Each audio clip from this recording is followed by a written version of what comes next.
Formula One comes to Abu Dhabi in the United Arab Emirates for the last race of the 2023 Formula One season. Max Verstappen has won 18 of the races this season as well. Sergio Perez and Carlos Sainz so far the only drivers who have won races this season. Now looking forward to it as well, this is the final round here at the Yaz Marina circuit and this has been repaved in areas, should be an interesting race. In the Drivers' Championship, Max Verstappen leads the way on 549 points. The battle for second is already done. Sergio Perez with third place in Las Vegas has secured second. Hamilton has to stay in third. Carlos Sainz is fourth, but Fernando Alonso fifth. The battle for that, level on points. Lando Norris then ahead of Charles Leclerc, and then George Russell now too distant back in eighth position. Oscar Piastri in ninth, Lance Stroll 10th, and Pierre Gasly rounds out the first page in 11th. Esteban Ocon is 12th, he's cleared to Alexander Albon, so it's a battle between Tsunoda, Bottas, Hülkenberg, Ricciardo and Zhou for that final position in 14th. Then it's Magnussen, Lawson, Sargent with 1 point. De Vries remains this season of course pointless. In the Constructors' Championship, Red Bull secure first as well. The battle is on for second place in the Constructors. Mercedes versus Ferrari, 392 to 388. McLaren securing fourth from Aston Martin in fifth. Alpine in sixth. Williams seventh, but only 7 points clear to AlphaTauri. And then Alfa Romeo and Haas. The battle for seventh still brewing in the Constructors.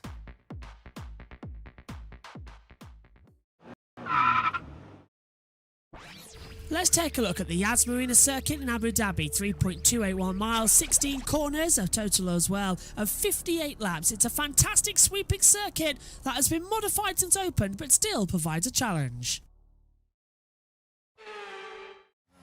Get a good exit out of the last corner, sweep downhill and start the lap. Turn one, a long sweep, quick left-hander as well, all the way down from 8th gear to 5th gear. Accelerate the exit, don't go too wide. Prepare for uphill turn 2 to the left, then to the right for a long sweep, turn 3. Keep the power down as well as you approach turn 4, the exit, and now turn 5, a hairpin. 3rd gear corner, double apex. You can take a lot more speed in and also a great opportunity to overtake. The longest straight in Formula One, down all the way in 8th gear, DRS open as well as you're held towards turn 6 and 7 chicane. From 8th gear at over 300 kilometers an hour, snapping the brakes with around about 100 meters to go, down to 2nd gear, mid corner, keep on the accelerate, open up to 3rd gear, and keep on the power hard as you open up the 2nd DRS zone on the run down towards turn 9's hairpin as well. Another long sweeping left-hander which provides a lot of overtake and looks like an oval style corner. A lot of sweeps, a lot of easy high lines to take through as well. All filtering down towards turns 10, 11 and 12. From 7th gear all the way down to the braking zone for 3rd gear as you approach the Yaz Hotel. Turns 19 and 20 modified ever so slightly as well to open up, now renamed 13 and 14. 7th gear to turn 15 now, flat out, easy the exit before a heavy braking zone down to 4th gear for the last corner, turn 16, downhill to the control line, and that is a lap of Yaz Marina.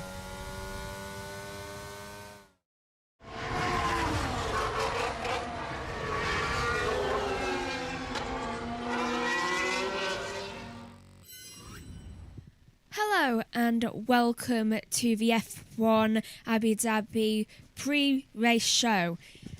Currently in the box, it's me and Josh T, while Joshua covers the Moto2 in Valencia on a separate stream.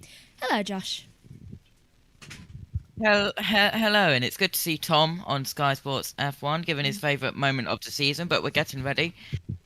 Nearly time for the pit lane to open for cars to go out of the pit lane for the final time this season to go on to the grid. Yes, pit lane should be opening technically in 30 seconds if my clock has it right, which hopefully it should since it's a digital clock. Are you excited for the race coming up? Yep, and of course we have got a small matter of P2 in the Constructors' Championship. Yeah, that will be decided today. Maybe that will be the drama that shall be going on through the off-season, since there's always at least one. Right. Pit lane should be about to open. It should be open now, though Sky haven't thrown to it yet, so just going to have to wait for them to actually decide to throw over when it should be open, which is frustrating. I've got my little notes right here of what I need to do during this pre-race, and I am pretty sure that they've thrown over and pit lane is open now, so I shall hand you over to Sky Sports, where Ted is currently talking about something. Some championship positions. There is Lewis Hamilton going past us into the pit lane exit, followed by Valtteri Bottas. So Hamilton with George Russell with a lot of work to do to try and get second in the constructors for Mercedes-Benz, but Ferrari with the advantage as they sit on the grid. We'll see how that one shakes out. But at the start of the grid, the front of the grid, you've got to argue the two fastest drivers of the season, Max Verstappen and Charles Leclerc. Anything can happen with them from the front, but we will see. George Russell, P4, is sandwiched by the McLarens. Oscar Piastri, a brilliant third. Lando Norris, a very creditable but not quite as brilliant fifth. But there's not too much to choose between a one-stop and a two-stop strategy this afternoon, so expect to see both in play. If you do a one-stop, you'll start on the medium time most likely, go to between laps 20 and 26, and then run that hard tyre to the end. But two-stop, look out for the first stops around lap 12 to 18, and then laps 33 to 39 for the second. The soft tyre is always a joker in the pack for those that have them, for maybe Lewis Hamilton or Carlos Sainz fighting their way from the back of the grid. But David Croft in the commentary box, just one question for you from me this afternoon. Are there any more records that Max Verstappen can break today? There are, yes, as we see Oscar Piastri getting a bit leery coming out of the pit lane exit. Yeah, Max Verstappen, well, if he does take victory tonight, he can set a new record for a winning margin by a world champion. He can add to his already record-breaking tally of podiums in a season, 20 so far, wins in a season, 18 so far. He can edge ever closer to equaling and maybe breaking his record of consecutive victories. The target is 10. Win tonight will be 7 for him in a row, and if he leads 49 of the 58 laps, he will have led 1,000 laps this season. 1,000 laps. 2 constructors in the history of F1 have ever led that much in a single year. McLaren in 1988, Mercedes in 2016, and only 19 drivers have ever led that many laps in their Formula One careers. That's how dominant Max has been this year. Meanwhile, good news for Ferrari. In the shadows of Ferrari World, the world's largest indoor theme park, they've actually got on the front row here for the first time ever. The second row features 2 drivers who won the F2 title here, Oscar Piastri and George Russell. Third row has Yuki Tsunoda on it. His best ever Grand Prix start. 6 for him today. Not a bad farewell present for his team boss, Franz Tost. And 10 places further back, Carlos Sainz. It's not something of a recovery drive from 16th today. You can just see him in the distance there. Last time he was knocked out in Q1 was Brazil 2019. He started right at the back that particular weekend, stormed through the field, eventually finished 3rd. Maybe, Simon Lazenby, that's an omen for Carlos to go chasing tonight. Maybe indeed, Crofty. Right, as the cars begin to make their way out, the grid fills up here. The sun has still got a little bit of time before it sets here in Abu Dhabi. Let's turn our attention. Lewis Hamilton has secured 3rd in the Drivers' Championship, but fourth is still very much up for grabs. Fernando Alonso, Carlos Sainz locked at the moment, but Sainz ahead on countback. 5 points further back is Lando Norris, and he's looking to be the first McLaren driver since 2011 to get through that 200-point barrier. A lot to play for. He says he keeps on messing up Saturdays. He starts from fifth though today, 2 behind his teammate Oscar Piastri, looking for a strong finish, and he spent some time with Naomi early this week. Radio check. Yeah, baby! Awesome job. Awesome job. So Lando, it has been a full-on couple of weeks. It has. How was Vegas? How are you feeling? Fully recovered and ready to go? How was Vegas? Vegas wasn't great. One of my, not so good weekends, but still a great place, a lot of fun. Just didn't get to partake in the race, which was the main bit of the weekend, but the crash was a decent crash, but I was winded, that was about it. And I got out, and then I was more just frustrated that I wasn't in the race than anything else. Last race of the season. How would you sum up your season? I don't know how we just forget about the first part, because since Austria it's been definitely my best season in Formula One, just from a driving perspective, but also just results. You know, some great races. We've had a car which has finally been able to keep us at the front consistently. It changes the way you go about things. You know, when you're fighting against Max, you're fighting against some of these top drivers.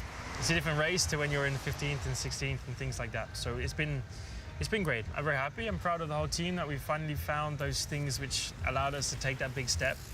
But we know as well there's a lot more things we got to do to keep working at it, and hopefully next year we can get that next step.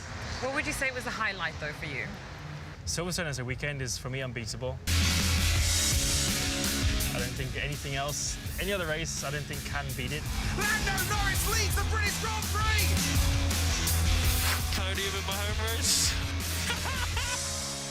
Second place in front of my home crowd, first time doing that, was a very special feeling. So that was probably like the first inkling of, I think we have a good car and we can fight for this a lot more often, and that turned out to be true. Tough to forget the roar of the crowd when you took that lead from Max. I don't know if you could hear it from the car, but if anyone says they hear anything, they're lying. Lies. But I mean, I watched the videos, and you can hear the crowd on the videos and things like that. So I kind of was thinking, like, damn, this would be cool to watch. Yeah. I wish I could watch myself right now. It was amazing. It was a very special one, but not the top step. So that's my goal for next year. One thing you have maintained is that Max, especially in his Red Bull, are still slightly out of reach. Yeah. How close do you think you are to your first victory? I mean, I want to say very close. On merit, I think it's very difficult at the minute. I think when nothing happens to Max, he's just that little bit too far ahead. And when it's saying too far ahead, like even Suzuka, it's like, 2/10 a lap on average, which is, when you think of it, 2/10 a lap is like, it's nothing. But then when you have a 50, 60 lap race, it adds up. But it's those little things, and therefore it makes you feel like, damn, we're so close. When you're driving, you're like, if I just had this little thing, I could push more consistently, and if I had this, I could race better, and there's small things, but we know that some of them are coming for next year, so we're excited. The last time you and I sat down together was in Spa, and you said to me then that you want to win your first world title with McLaren, and obviously your first race too. Yeah. Do you still believe that your first race win will be with McLaren? 100%. Yeah. It's going to be next year, and I'm with McLaren next year. So I want to have a good weekend. You always want to end the season on a high for yourself, but also for the whole team. So that's my goal this weekend. But to take down Max and Red Bull is it's a tricky task. If everything keeps going in the same trajectory, McLaren should be set up for a big year next year. Yeah. Yep. Yeah. That was a statement, not a question. It is a question though. Is that what you're expecting? If there's ever a time in my life over the last 5 years I want to be a bit more confident, it's probably going into 24. Because we just need to start the season off well. This year we started off terribly, and we still ended up being very, very strong. So if we can start the season a little bit strong, at least, then I think it can be a great year. Okay, well, best of luck this weekend. Thank you very much. And obviously for next season as well. Cheers. Thank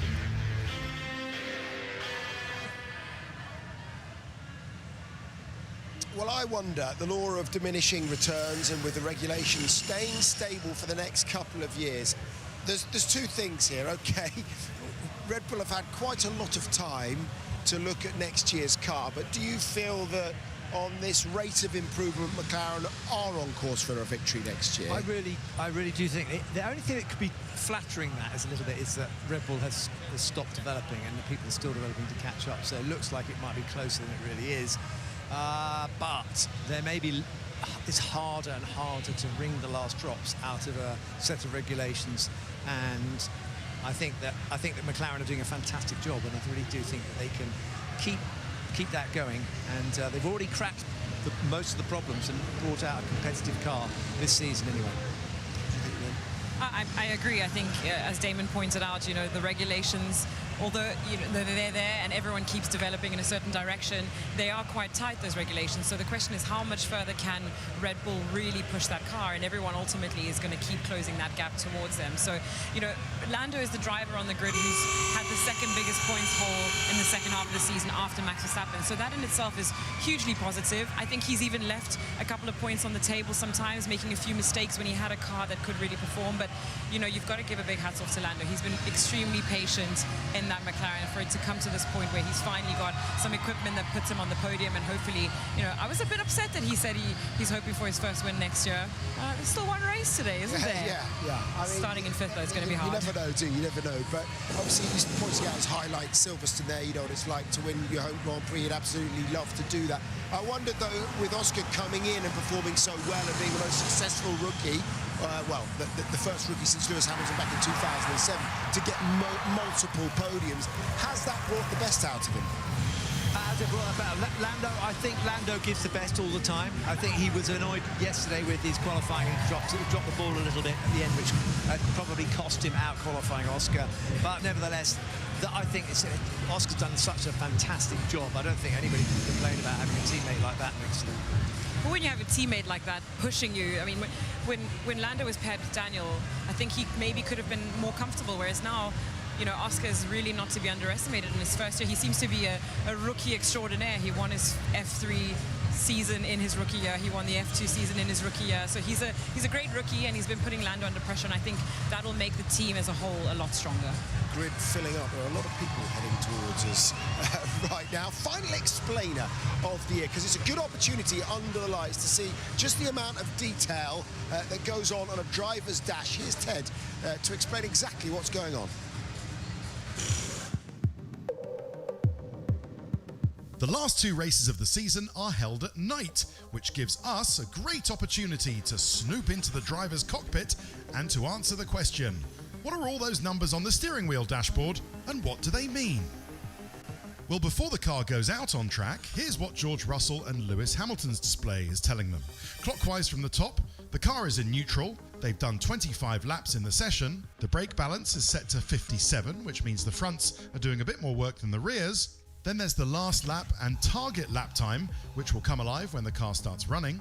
The bottom four numbers are actually, in this case, brake disc temperatures. The water temperature is 114 degrees, that's normal. The battery is 100% fully charged. The pit limiter is on. And all those numbers on the bottom left confirm what position the various differential settings are in, the engine mode, and the brake settings.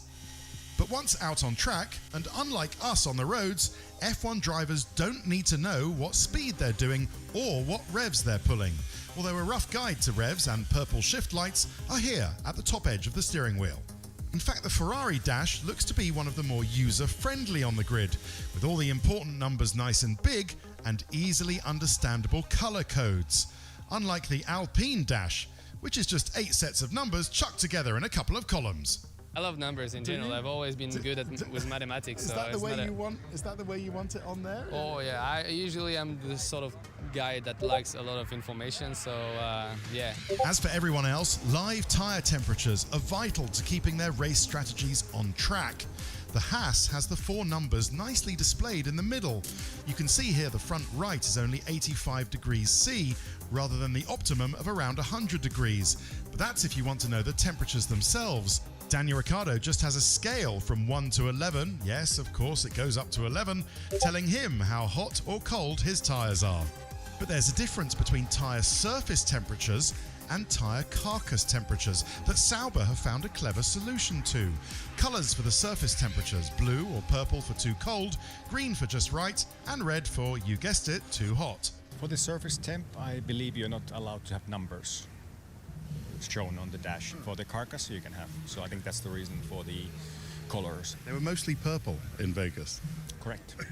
Which is not good. There was some when you got a green, and then I was like, yeah, you got some green. Yeah, I can feel it. It's green. I got grip. But yeah, that's Vegas for you. Next up, want to know what lap time you just did?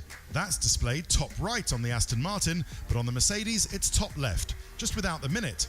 Either way, it's useful to know what you've just done. I mean, you always have a good, like a relatively decent idea if you're quicker or slower than previous laps, but it's not just like to see if you're up or down. You also want to know when you try different things, if you've gone quicker, if you've gone slower. You know, it helps a lot of the learning and development through the weekend. This section can also be changed to what engineers call the delta time, meaning a lap time the driver either needs to be under in qualifying or stay over, such as in the case of a virtual safety car. Safety car deltas are important to try and stay on that. In practice, at least, you use it a lot when you're sort of experimenting with driving techniques and stuff. The dashboard will also flash up a confirmation message when the driver makes a setting change. And then, of course, the gears. The racing drivers know what gear they're in, surely. I forget what gear I'm in sometimes. Really? So, yeah, I do. The gear I'm in really? is very important. You don't feel that already? You don't sort of count it in your head? I mean, you can, yeah. And like, I'm not looking at it in between, like in the corner or anything, but sometimes just so you don't lose count is nice. And finally, there's this green strip, which is the battery. In the race, you'll keep it nicely in the green, but over one qualifying lap or when overtaking, the battery drains down to near empty. And that's pretty much it. Although there's one team that don't have their dash on the steering wheel at all, but instead mounted on the chassis. Why is that, Williams? I asked the same question. Originally we did it for weight saving, also for the inertia within the wheel. So a lighter wheel creates a better feedback to the driver. But that's not going to be the case next year. So from next season, starting at the night race of Bahrain, you will be able to ride with all the drivers and now know exactly what information they're getting while they're racing. It's just incredible, it really is, isn't it? The amount of information that the drivers have to absorb, but at the same time, keep the car on the track at 200 miles an hour. Yeah, and I think we should thank Ted for that. I've been doing this for 13 years now, and I never knew any of that, so it's a really fascinating piece. How did it change from your day when you were racing? We had one or two things that were similar, but in my day you could have stuff, and now they've changed the rules about. Most of this is because you can't have the team in the pits changing the stuff, so the driver has to change it, and then they have to have a way of recording what they changed, and also make it possible to do it without your thumbs bouncing around and pressing the wrong button, because you can imagine that's very difficult to actually select one of those knobs. I think we heard a few years ago someone at Monaco, I can't remember which driver it was, yelling because he was asked to go from one diff setting to another, and he was saying, "Are you kidding? I'm in Monaco." Who was that? I can't remember. Right, let's just also, leaving at the end of today, we must just have a quick word on Franz Tost. 18 years with the Faenza team, and that would undoubtedly have been the highlight when Sebastian Vettel won at Monza.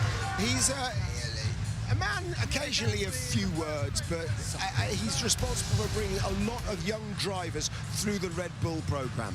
Seems like a tough shell to crack. I've been here for 2 years now. Every time I walk past him, I try to get a smile out of him. That's lovely. There you go. I mean, Yuki, yesterday he was with us and he mentioned just how much Franz means to him and that he's given him this opportunity and really helped him grow in the sport, as he has for many drivers on this grid. I think it's between a quarter and a third of the grid here today have all come through that man's team. So he's done a lot for a lot of junior drivers in the sport. He really has, yeah. And we wish him luck in the future. Lauren McKee's replacing him at AlphaTauri or whatever it's going to be called next year. And there's plenty of stars. We had a few in Vegas last week, but Ronaldo is here. He's not the only one, and Martin is preparing for his final good walk of 2023. That's next. Don't go anywhere. Right, so while they go to our break, we'll do a bit of talking.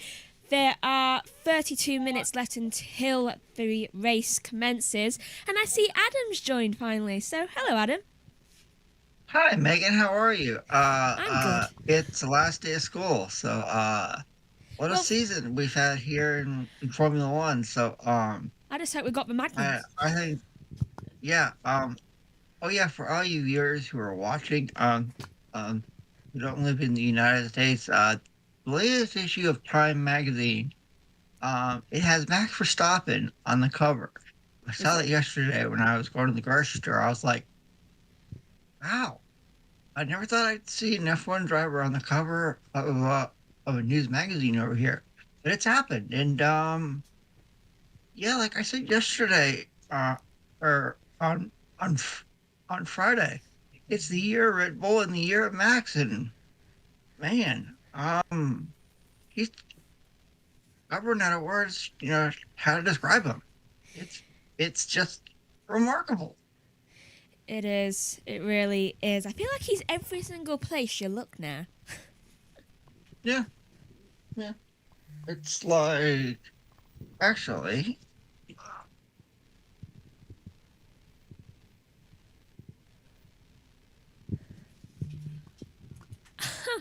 there you go, people. There you go. Ah. Verstappen on the cover of Time magazine. Yeah. I was like, you have to. When it comes race time, you'll have to show Joshua that. Yeah. Yeah. That's amazing. Well, actually, I put a picture in the in the commentators chat yesterday, and I was like, "Wow!" I haven't even read the article yet, but when I saw it, I was like, "Wow, okay." I mean, That's you something could you'd not never- get it.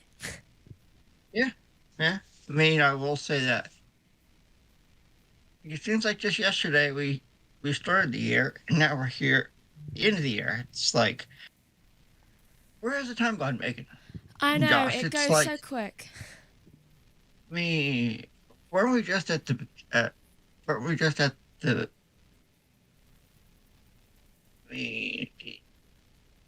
this year has been quite remarkable in Formula One, and hopefully next year other teams can compete with Red Bull. We don't need another year like this year. Yeah. I want to see Lewis Hamilton win again. I want to see Lando get his first career victory. I want to see Oscar Piastri get a win. Even though Lando, he did win his sprint race this year, but I want to see him get a main Grand Prix win next year, and I think it will happen.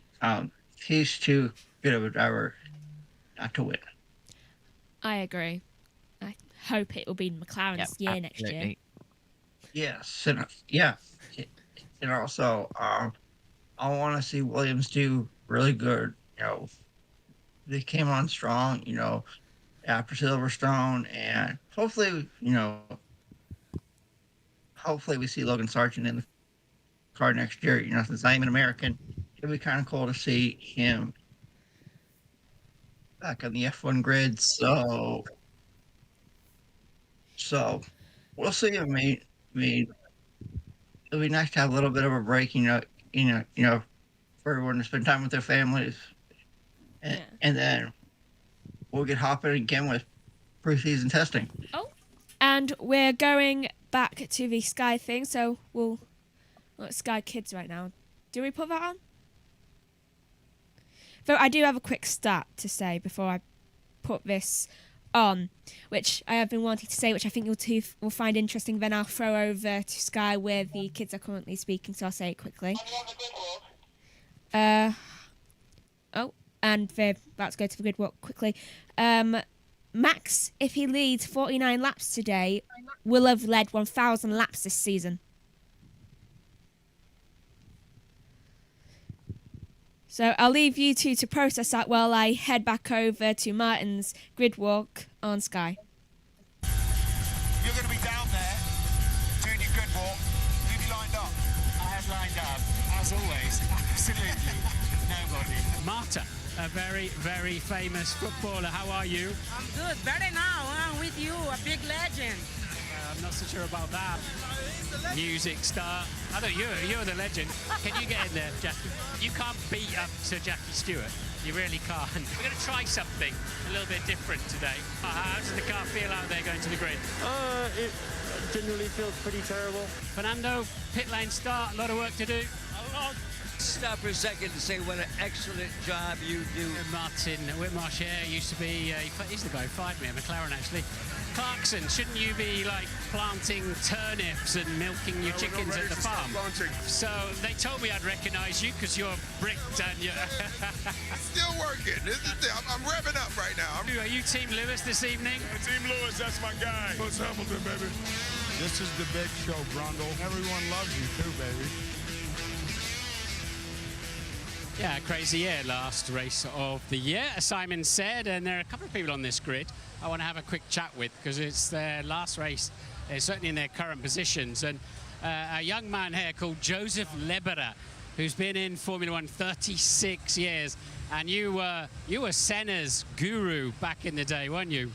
Exactly. For 6.5 years, I moved to him to Williams. Unfortunately, you know what's happened, but I know you driving from the beginning, you know. And this was difficult at this time with you, isn't it? This competition, these good drivers, not easier. But you were there, and it's happy for me. You know, I'm still here, enjoying it.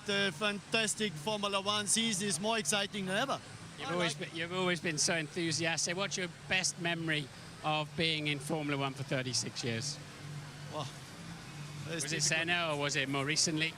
Of course, you know, it comes back. It was Senna with this emotion.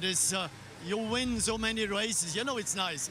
Winning is everything. Winning, be competitive. It's fantastic. And but having so many friends, you know, like you knowing for so many years, and especially also in the company now with Sauber, it's fantastic. You meet so many great guys, so many characters.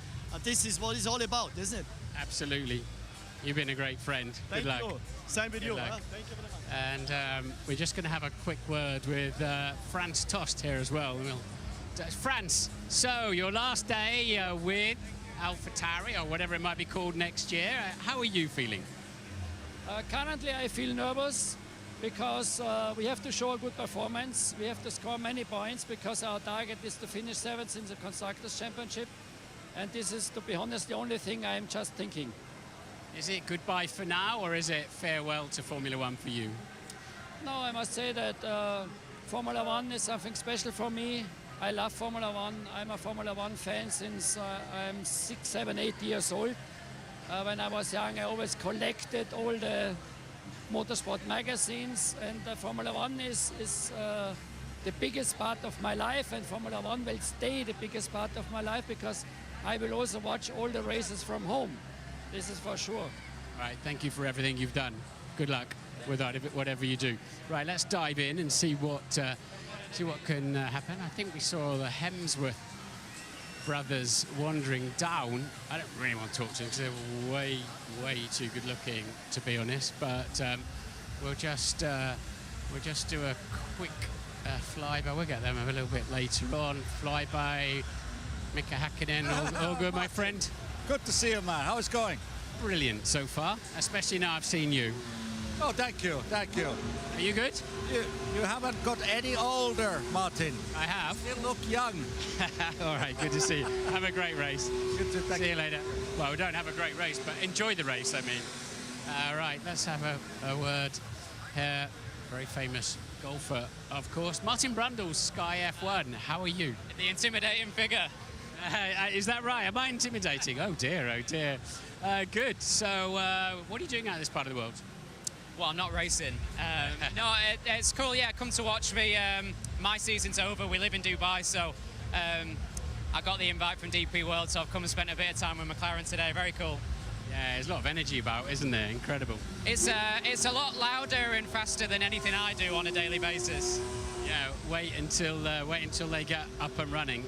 You tell you the speed these things carry. But really good to see you on the grid. What's happening next for you? I've got time off, so there's not much going on. I'm actually playing golf with Lando tomorrow, so that's my next bit of golf anyway. All right, good luck. Cheers. We're going to wander down the side of George Russell. It's Oscar Piastri's car. What What a qualifying he had. Let's right. This looks a melee. This is going to be a mess, but we'll dive straight in and so we can have a word. Yeah. Oh well, we haven't been kicked out just yet, but let's.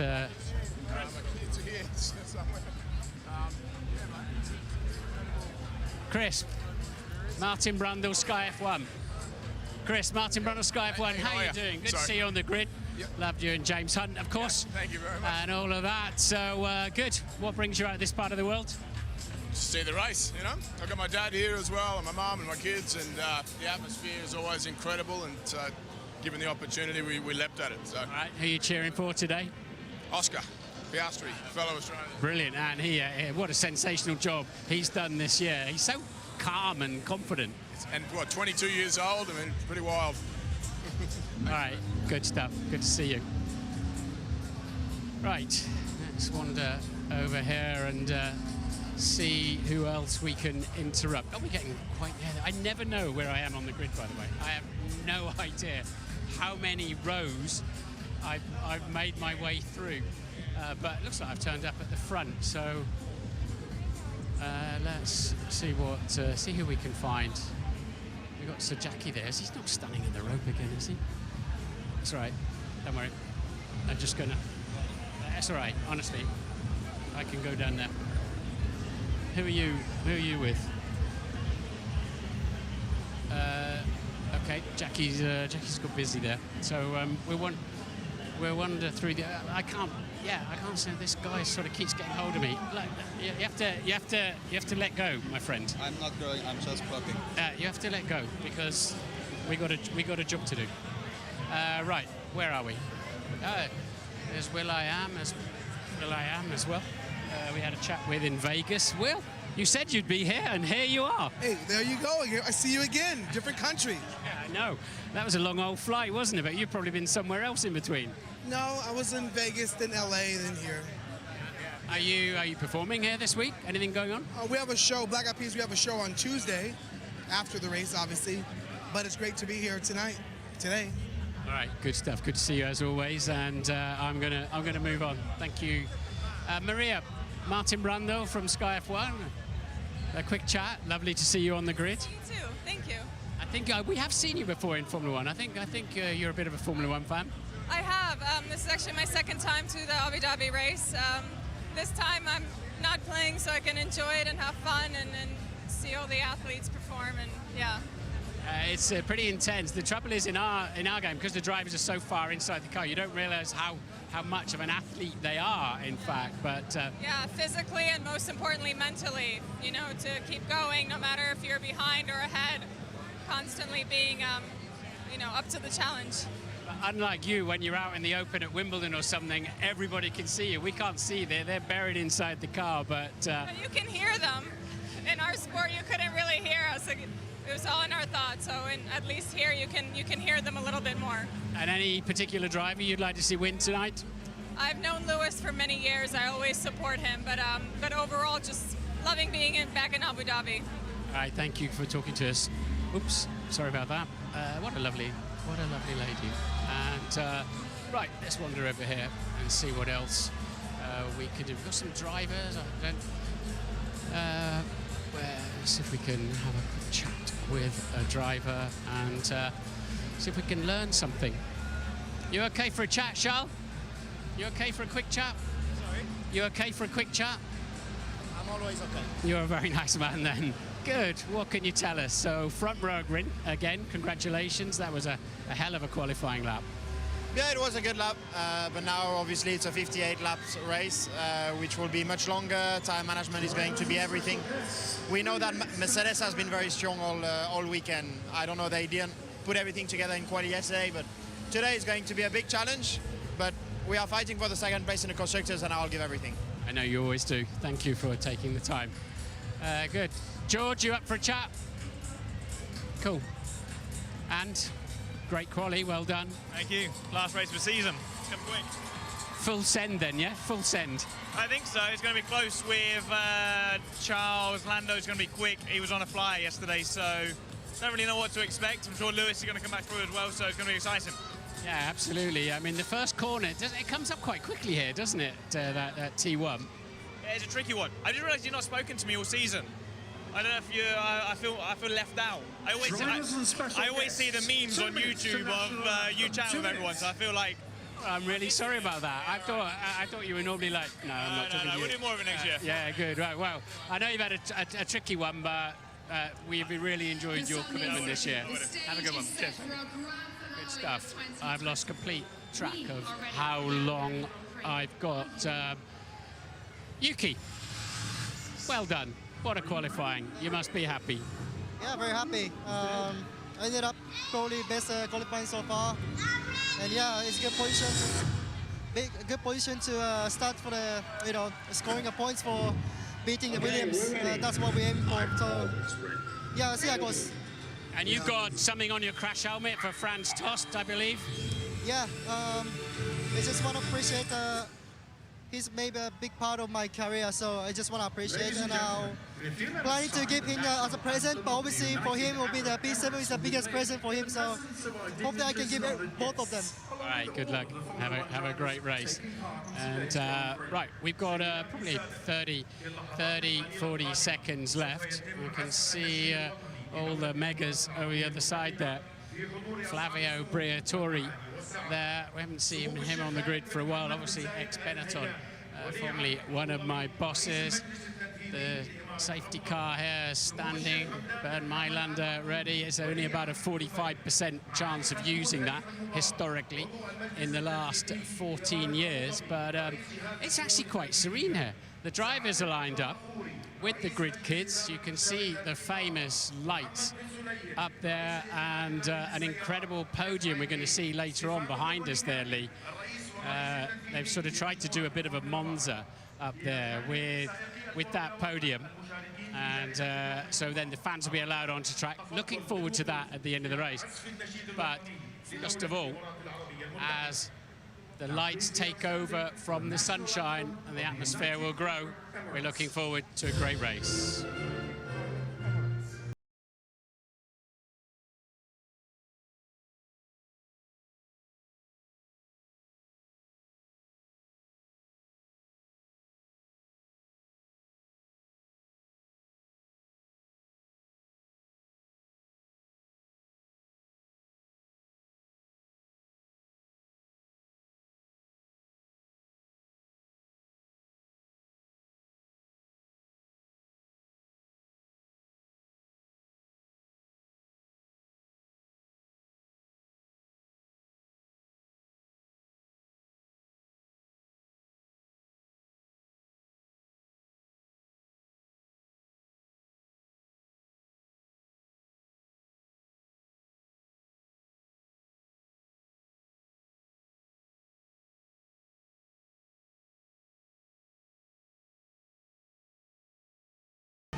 There we go, the final anthem being played of the year. All the drivers making their way back to their cars. Let's see if we can grab a quick word with Kevin De Bruyne.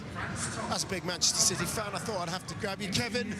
Pleasure to see you here on the grid. First things first, how's the injury? Yeah, it's going well, getting along. Still got a little bit to go, but we're coming there. Okay, yeah. Well, when do we think we're going to see you on the pitch again? Something closely after New Year, if everything goes well. You a big F1 fan? I'm a big F1 fan, yeah. Who are you supporting? Well, I know Max a little bit, so it's easy, but I enjoy it, so this is great to be here. Fellow Belgian, obviously you, Max, myself included, I'd like to put that in there. Yeah. We saw you standing in front of the car, so obviously that's who your man is today, but what do you think the results are going to be today? What do you think? What's your prediction? Well, I'm very excited that there's still something on the line for the constructors, so I hope to see a great fight between Ferrari, McLaren and Mercedes. So obviously I want Max to win, but then after, let's see a good race. Good stuff. Get well soon, Kevin. We need you back. As fans make our way back to the front here, as you can see Toto and Fred Vasseur there, and obviously there's a lot at stake here. Aside from those further down the grid, this is the one we're keeping an eye on. 4 points separating them. Quick word with you, Toto. Just going to say They're looking to chase you down, 4 points in it. What have you said to your drivers today, and how important is it to you to stay ahead of them? I mean, we are competitive. We are always trying to achieve the maximum, and that's why I'm second and third is always, it's not what you want to achieve. But today we're going to give it all for all our people to try to do the maximum. Looking for a silver lining on this season, Sunday has been the better day for you guys. Are you confident that your boys can do it out there to claim that second place today? Not the last few ones, but I think it should be okay. We did some good long runs, and it's the last one of the season, so we're going to push. Thanks, Toto. Appreciate it. We'll let you get back. Yeah, come on then. How do you see it today then, please, Damon? Well, I think it's just going to be one of those races where so much has been settled. I know we have the Constructors' Championship and a few places of the Drivers' Championship with the Spanish drivers fighting over that. But to spare a thought for the cars, after this race, they're all going to go to the museum. Yeah, they are indeed. There we go. A big thank you to Franz Tost. There is your pole sitter, his 12th of the year. Remember, the pole sitter has won the last 8 races here at Yaz Marina. The odds are very much in Max's favour once again. Can anybody take the challenge to the Dutchman? We are about to find out. Last race of the season is next. Right, so coming out from the ad break, Joshua should be in soon. So, what is everyone expecting from the race today? I mean things like, who do you expect to crash? Who do you expect to win? It's like anything you expect. Well, for me, we'll see. It's the end of the season, and I think a lot of fans want to see a driver other than Max Verstappen winning, Megan. Definitely. But I don't think that's going to be the case. I mean, I want to see, the very tight constructors, one situation going on between Ferrari and Mercedes. So, I think it's going to be game on for everybody. Everyone wants to go out on good terms. So, before I actually have our good friend Beth from Australia has a couple poems in the YouTube chat. So, I'll read them. The first one is about Oscar Piastri. There once was this driver, Piastri, who didn't need any Piastri. He's great on most tracks and as quick as that Max, but without all the pit lane on Piastri. And then here's one about Daniel Ricciardo. There once was this driver, Ricciardo, the master of off-track bravado. He waves to the fans despite broken hands. But on Perez, he's incommunicado. So, yeah. I think we'll see what happens. And Josh, you've been here all season, so what do you expect on this final day of the F1 season? Yep, final day. We've wrapped up the Moto 3. We're just wrapping up Moto 2, and now it's F1's turn. And of course, we have got MotoGP later on. Right. I'm expecting a crash. Maybe it'll be from Max. Yeah, Megan. Not a dangerous I want to see one. Fernando Alonso do good, and I don't want to see Lance Stroll in an Aston Martin next year. To me, he does not deserve to. He's had his time. F1 grid. The only reason why Lance Stroll was on the F1 grid is because his father. So, after what I saw in practice 1, I'd like to say Felipe Drugovich in that other Aston Martin. He looked really strong to me, so hoping we get that next year, but I don't think so. Right, I just got word that Joshua is coming in now, thankfully. Yeah, and just quickly before the intro, Josh's random stuff that he says: the fly past Boeing 787 Dreamliner and the Alphasan aerobatic display team, the only aerobatic display team to have 4 smoke colours. And it looks blue, but it's actually black, and the only display team to have the colour black smoke. I did not know that, actually. Jeez. Also, a regular appearance to the Royal International Air Tattoo at RAF Fairford every year in the UK. Right. Those are interesting facts. And Sky is back on. So while Joshua comes in, I'll throw to them. Oscar Piastri and George Russell will be pushing hard too. And think about Lando Norris from 5th. What can he achieve with Lewis Hamilton and Carlos Sainz hoping to charge through the field? Here we go then. As we said, it's time for that last race of 2023.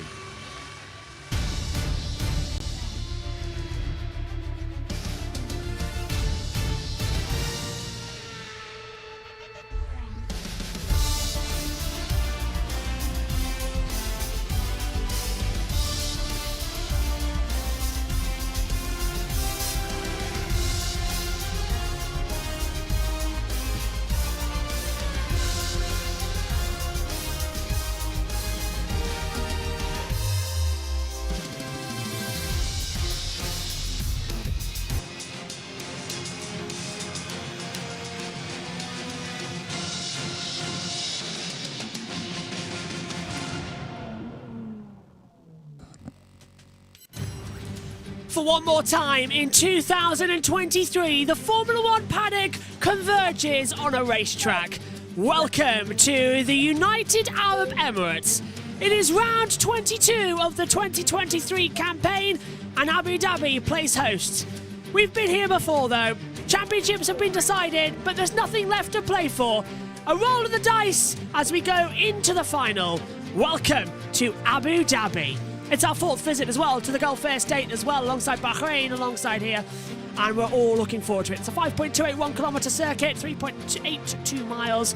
Top speed at 334.3 kilometres an hour. And 16 turns, 10.23 metres in total. Action zones? Well, who could forget? On the inside, Verstappen dive-bombing Hamilton. A World Championship manoeuvre in that controversial race back in 2021. Back in 2020, though, at this part of the track, it was Gasly versus Ocon diving on the inside line as well. Several mistakes and several manoeuvres needing to be mixed. And how about down at turn 9, another dramatic one. Last year, Vettel right round the outside of Verstappen and Ocon in the final positions of a race as well. Definitely one to be trifled with. It's a fantastic venue. The drivers are ready, the teams are ready. Pirelli bring their softest tyre compounds to this race. They bring a C5 red soft, a yellow C3, and a white hard C4. Let's take a look at how they line up then on the starting grid for the Abu Dhabi Grand Prix, the final race of 2023. From back to front then, Logan Sargent given permission to start by the stewards. He is in 20th. Zhou Guanyu lines up in 19th place. 18th on the grid for Valtteri Bottas. Kevin Magnussen takes it to 17th. And 16th on the grid sees Carlos Sainz alongside Danny Ricciardo. 14th on the grid, Alexander Albon. Then you take it down with Lance Stroll as well, taking it in 13th. 12th on the grid, Verstappen and Ocon. Lewis Hamilton takes it into 11th, once again out of the running. Pierre Gasly starts in 9th position alongside Sergio Perez. Then it's Nico Hülkenberg and Fernando Alonso. Top 6, Yuki Tsunoda. 4th was his best here. Lando Norris starts 5th. Slide cost him slightly. George Russell starts in 4th with Oscar Piastri in 3rd position. And the front 2 on the grid see Charles Leclerc and Max Verstappen once again on the front row of the grid. We're all set for what's going to be a very interesting race. Alongside me in the commentary box is Megan Birch, Adam Movage and Josh T with us as well. And Megan, starting with you, all set to go. Last race, and we're going to be in for a new role today. You're leading some of the race and some of the MotoGP. We're sort of going to be swapping around. Hello. We're swapping. Joshua clarified to me yesterday, technically we're both lead commentators today, except we're also both co-commentators. It's weird. It's going to be a weird day, but we'll get through it one at a time. It's that type of atmosphere, that type of day. Adam's with us as well. Adam, welcome to you. Final race, birthday weekend. How are you doing? You doing well? Oh yes, Josh, I sure am. I got my McLaren Orange on today, and it seems like just yesterday we started this crazy F1 season, and now we're here at the season finale in Abu Dhabi, and well, it's been the year of Red Bull, the year of Max Verstappen, and at the beginning of the year, if you had told me this, I would have left you out the face of the earth. But here we are, folks. Everyone wants to go out on good terms, so we will see if everyone minds their P's and Q's here today in Abu Dhabi. I like to say as the formation lap begins for the final time. Hello, welcome back to Beth. Beth is back. Hello, Beth. We've missed you. Glad you're here for the final one. Hello to Lazy Dog. Hello to Karen. Hello to White Fossil as well, and everyone in the chat. Hello as well. Anybody else turning up? Adam's here as well, and that's it. Hello, Carlos as well, as they come into it. Megan, talk us through the strategy. Just in case it goes off. Right, one stop, starting on mediums for 23 laps, going on to hard for 35 laps, starting on mediums, two stop for 15 laps, and then going on to hard for 21 laps, and then going on to hards again for 22 laps. Josh T, welcome to you. How are you doing? Hello, and in Qatar, 1.8 seconds from McLaren. Absolutely incredible pit stop, but doing good, and final race of the season. Look how bright those McLarens are under the sunset. Going down the back straight, and the Aston Martin's further back. But we look at the front, Max Verstappen. I believe it's 48 laps for 1,000 laps, Josh? Yeah, 48 laps. He'll take it into 1,000. Let's go in as well and say good afternoon to Omi, who's in the pit lane. Hello, Omi. How are you? Hello, doing very well. 2 seconds. Looking forward to the fun. For the last 3 years, and all of the reports advises to me, let's do this. Back to you. Yep, absolutely. Looking forward to this one as well. Going to be a great one, and let's hope we end the season on a high. Megan, what do you want me to do with that piece of paper you're pointing to me? She's pointing a fact out. Oh, I see. Megan was just sort of pointing something to me, going like, there. I was like, well, what do you want me to do? I don't know where you want me to push something. I don't know. I'm going to see who apparently will be predicted as someone to go out. So they might not actually go out. Okay, well, while Megan plays the psychic circle, we'll confirm to you the standings in the championship, as you already know. Megan has selected Sergio Perez to be out. I'm not unhappy with that. They're also not unhappy. I'm happy, but also not happy with that. Where do you want to tag that? Because you're going to need I've got mine on a belt buckle. Yeah, it's got a tag. There you go. Yeah, tag it on yourself there. There you go. We've radioed up because we're going to be in communication for everything to this one. One final time, Megan. They're lined up on the grid, and I don't know about you, but I'm getting nervous. What about you? Yeah, we've got it on the same side. It's a bit uncomfortable, though, because I'm just going to take it off when I'm running around. I've got a question for you, Megan. Considering that we're dual leading today. Yes. Would you like to call the lights? No, not lights out. I never give that. But would you like to call the numbering? Really? Not 1, 2, 3, 4, 5? I feel you should do it. All right, then. I've never... Let the record show I offered. It's not in my place to do that. We've been around the world in 9 months. We've crowned a 3-time world champion. It's time to begin. Let's count them in. 3, 4, 5 lights. Action in Abu Dhabi. and it's a good start from Charles Leclerc. He'll go level with Max Verstappen. Is Leclerc going to beat him? No, the good, round the outside. Again, look Russell, side by side with Lando still. Hamilton's off the track in a battle with Perez, and they almost made contact. Hamilton was so close there to being taken out. Verstappen leads the way, and look at Oscar, and Lando's up to 4th. He needed to clear Alonso, and he cleared Russell as well. Hamilton's in a battle as the two. Oh, and Perez gets a tag from Ocon, and Gasly's going side by side with him now down the back straight away. Look at Charles Leclerc. He's in the slipstream as Russell's throwing Norris, and Leclerc's going for it on the inside into turn 6 and 7. Verstappen's not going to back out. Neither's Leclerc. Verstappen keeps the lead, and here comes Oscar Piastri and Lando Norris. There's drama further back as well, a bit of side-by-side manoeuvres. Everyone making it through okay as we come down towards turn 9. Max goes defensive. Charles comes to the outside line. Leclerc's going to try and go all the way around the outside. Now he gets the inside line. Max goes to defend. Oh, beautiful start to the Abu Dhabi Grand Prix.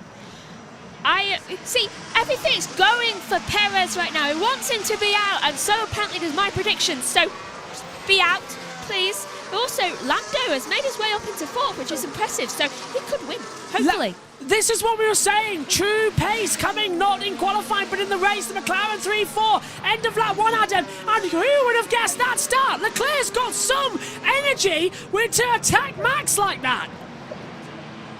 Yeah, Josh.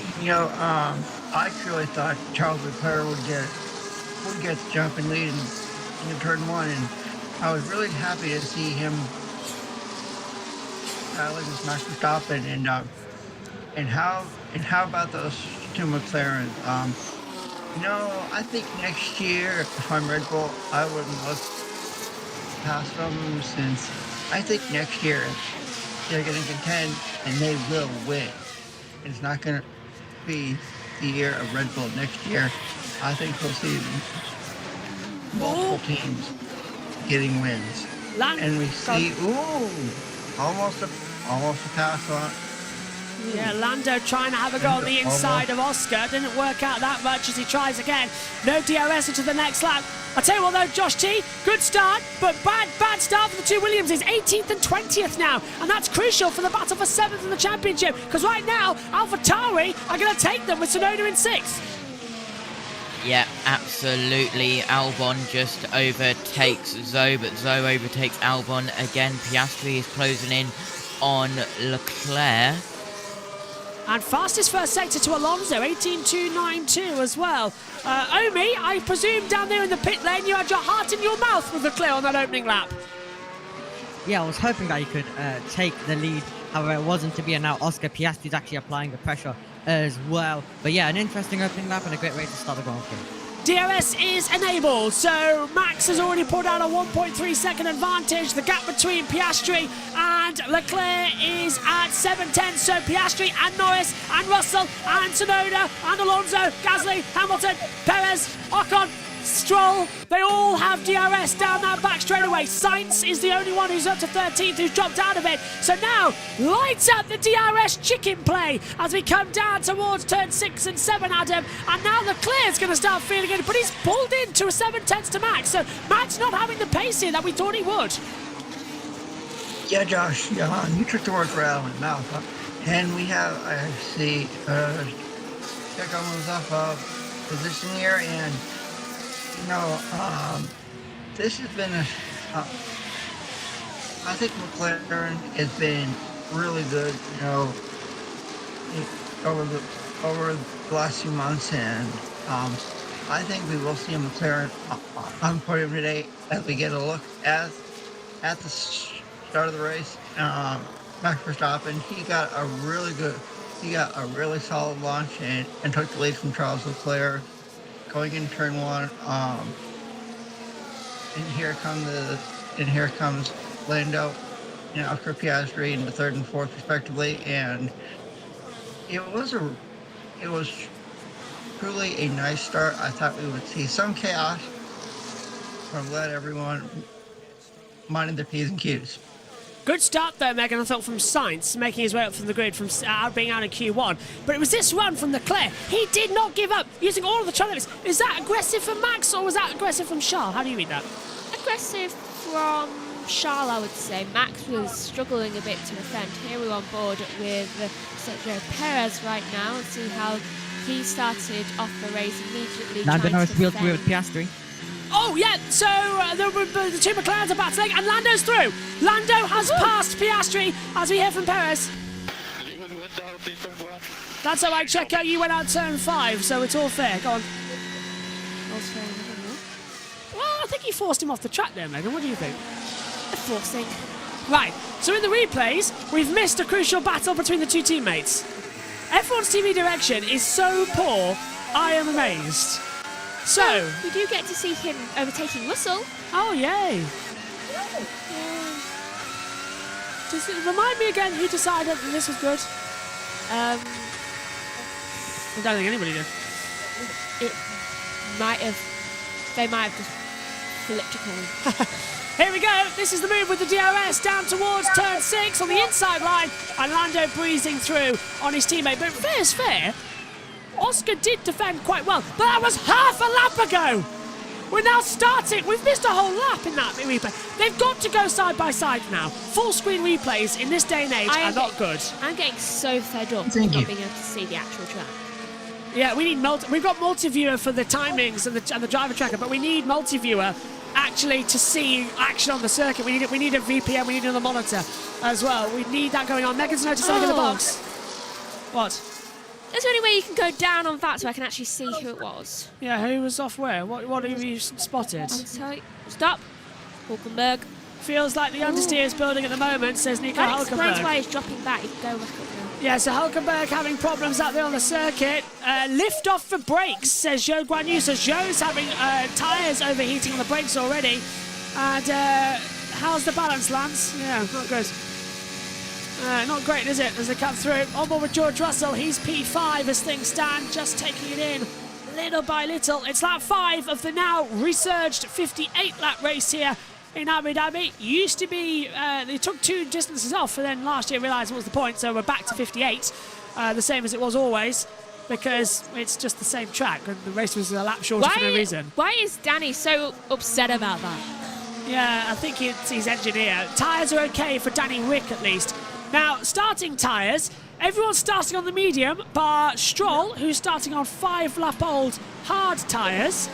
And then new tyres hards for Sainz and Bottas. So they were out of position in the race. They want to go longer in this Grand Prix, take it as long as humanly possible and keep on going.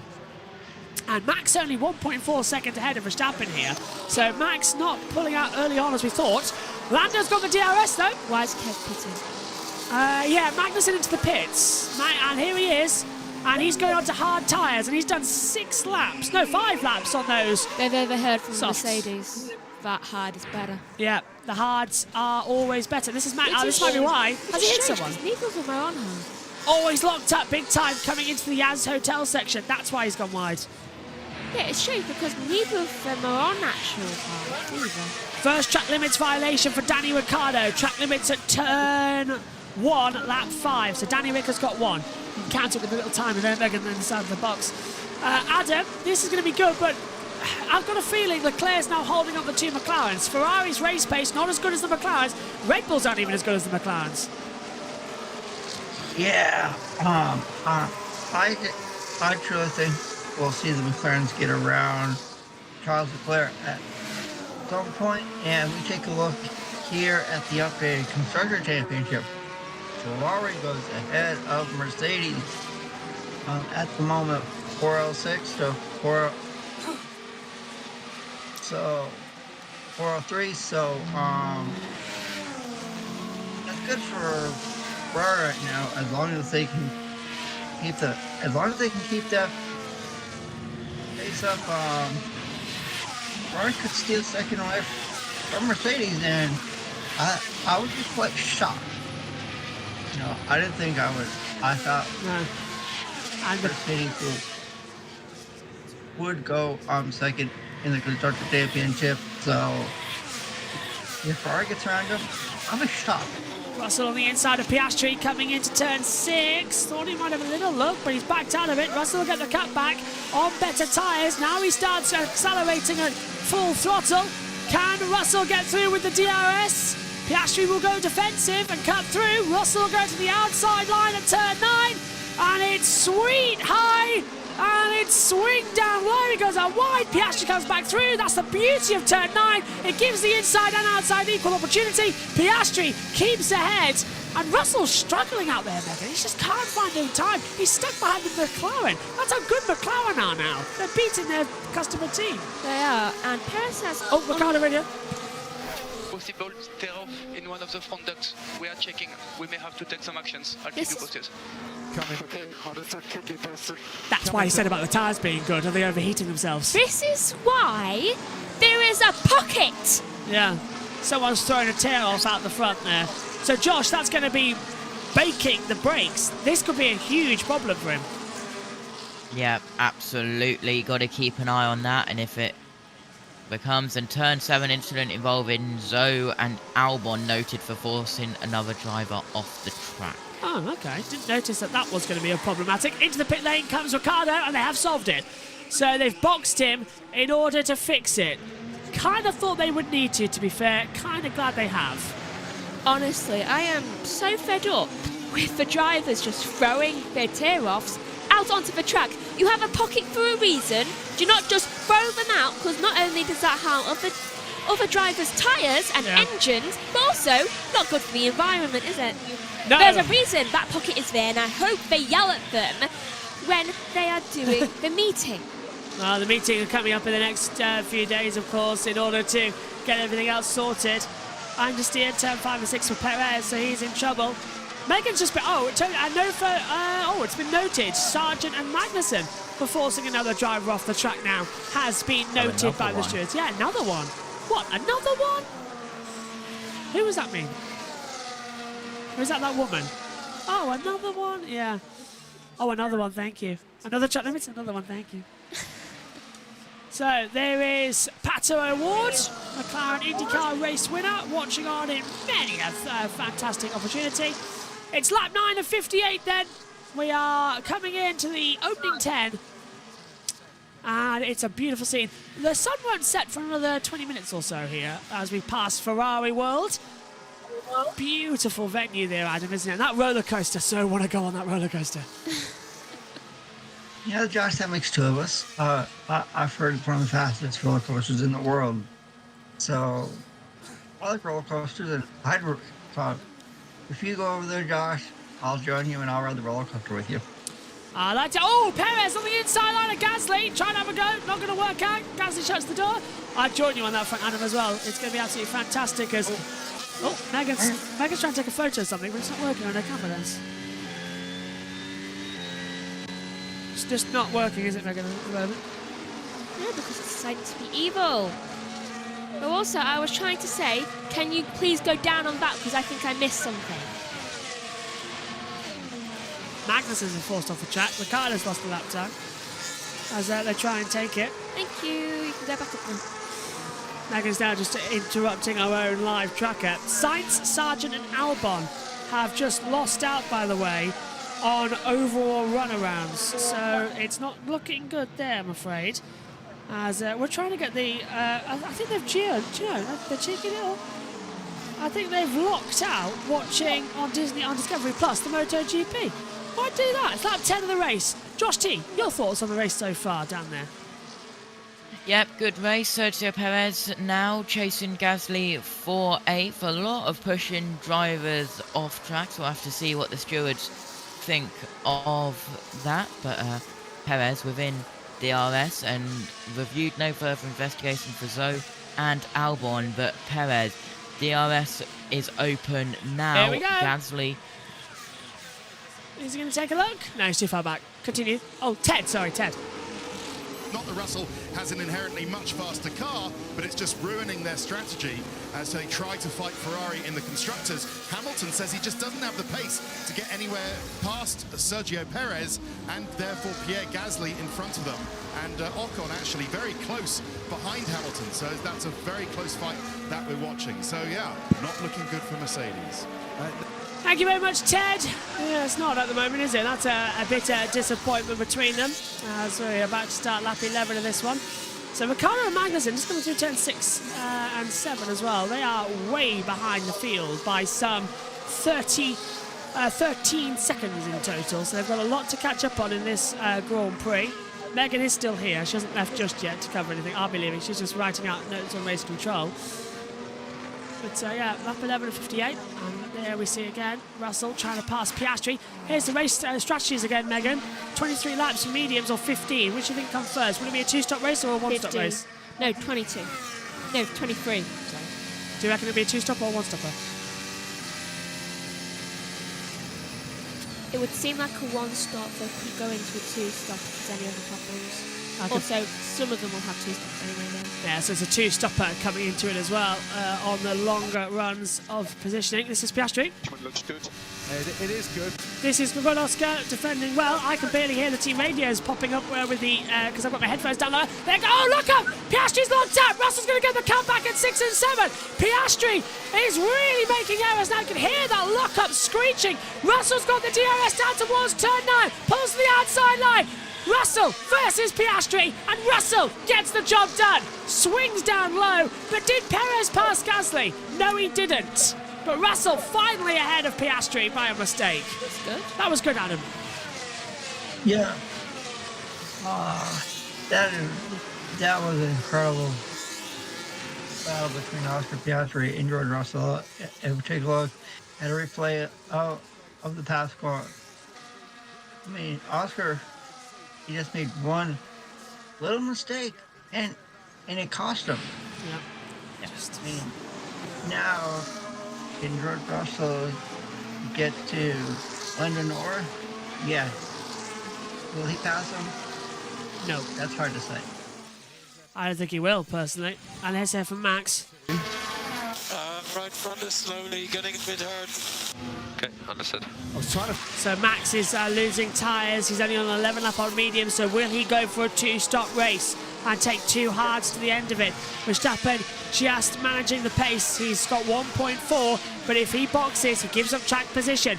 Piastri's dropping back now into the clutches of Yuki Tsunoda. He's in 6th position. Alonso's P7 as they come down to the braking zone. And meantime, Sergio Perez again, now trying to go on the outside of Gasly into the braking zone at 6-7 chicane. Gasly defending it well. Perez will have another run with the DRS as he comes out of the corner. Opens up that big wide DRS. Will pull to the outside. And Perez this time finally gets through and shuts the door. Perez up to 8th place with a nice manoeuvre. I think, Josh, as well, this is going to be Perez now just getting nicely back into the frame. Yeah, absolutely. The Sergeant Magnussen has been reviewed. No further investigation for forcing another driver off the track. Hulkenberg has got his first track limit warning, and Sergeant has just got his second. Yeah. Alonso pits. No, we're not going to do track limits anymore because it's getting annoying. Just write them down at the end of the race, they're all here anyway. So at the moment we've got Alonso. He's on a 2-stop race then. You can write that down. Alonso is on a 2-stopper. Because he's coming on lap 13. Right, okay, Megan's going to remember. No track limits. Who? Zoe. Joe getting the track limits now. Hard tyres going on, and they're a scrubbed set, remember, on the Aston Martin. 3 seconds as well. So how many laps has Alonso's tyres done? We're waiting for it to come out to the pit lane for them to get registered. 1. So they are a scrubbed set, not done anything else as they come into it. As we'll go racing once more down the back. And this is, again, this is Hamilton trying to pass Gasly now over 8th position. And no look into the braking zone as we've got a nice little gaggle of cars. Perez, Gasly, Hamilton, Ocon, Stroll, Sainz sort of all running together in the same group. I think Sainz actually just outside of that gap as we look at it. I think that Ferrari is a little bit closer than I thought. But it's not a bad race, Adam, isn't it, for the final one? Usually we come here, and unless there's a title, it's not really that exciting. Yeah, it's been very enjoyable so far, Josh. Even though I think we all know who's going to win. Yeah.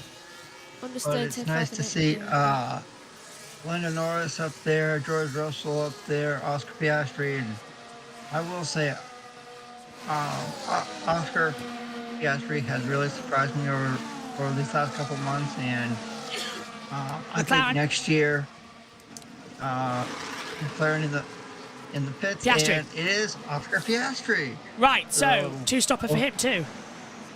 Yeah, Piastri in the pits as well. Going Hards. on to hards. They look new. What is the stop? 2.7. Hulkenberg and Zoe in the pit lane. And Lando Norris has been asked for 100% pace. So they're going to box it too in the next lap. So McLaren's attempt to win this Grand Prix is going to be on the alternate strategy as the sunlight begins to fade and the lights begin to take over. And look at that. Piastri gets out ahead of Alonso. So the overcut works, not the undercut. But Alonso has much, much fresher tyres to come into it as well. Can he have a go down the straight to have a little bit of a slipstream battle with the DRS? Yeah, I think he's too far back now getting into this position. Alonso's going to have to sort of dive bomb it to even have an attempt on it. Oh, he's going to do it anyway. Never mind. He's backed out. Piastri keeps 15th place and effectively net position in the race. I am just looking at these radio transactions. And Norris is boxing, so it's a one stop for him too. Two-stopper. Two-stop, Yeah. He'll have to go to lap 23 if it's a one-stopper, but they're going to lap 15. So the track with the soft... This is the first time we've bought the softest tyres here, so it is degrading massively as Russell box as well. So they're in together. Norris and Russell coming in, and Verstappen's not leading away at the front. Leclerc's going with him, so this is going to be a very close Grand Prix. Lando pits then, brand new set of hard tyres going on, but there's a problem here, right? It was so slow, and he gets out behind Russell. Russell gets ahead, a 5.1 second stop for McLaren. Oh, you just can't believe it. Russell was a 2.9, that was slow as well. I cannot believe. Do they not want him to do well or something? Do they get out ahead of Piastri? Oh, he got out ahead of Piastri. The overcut still works. So now Russell at the moment is the net leader. Interesting. I don't know how that looks, Adam, because now Russell's got the net lead of the race. Oh, Hamilton touching the back of Gasly, almost breaking his front wing. Back to you, Adam.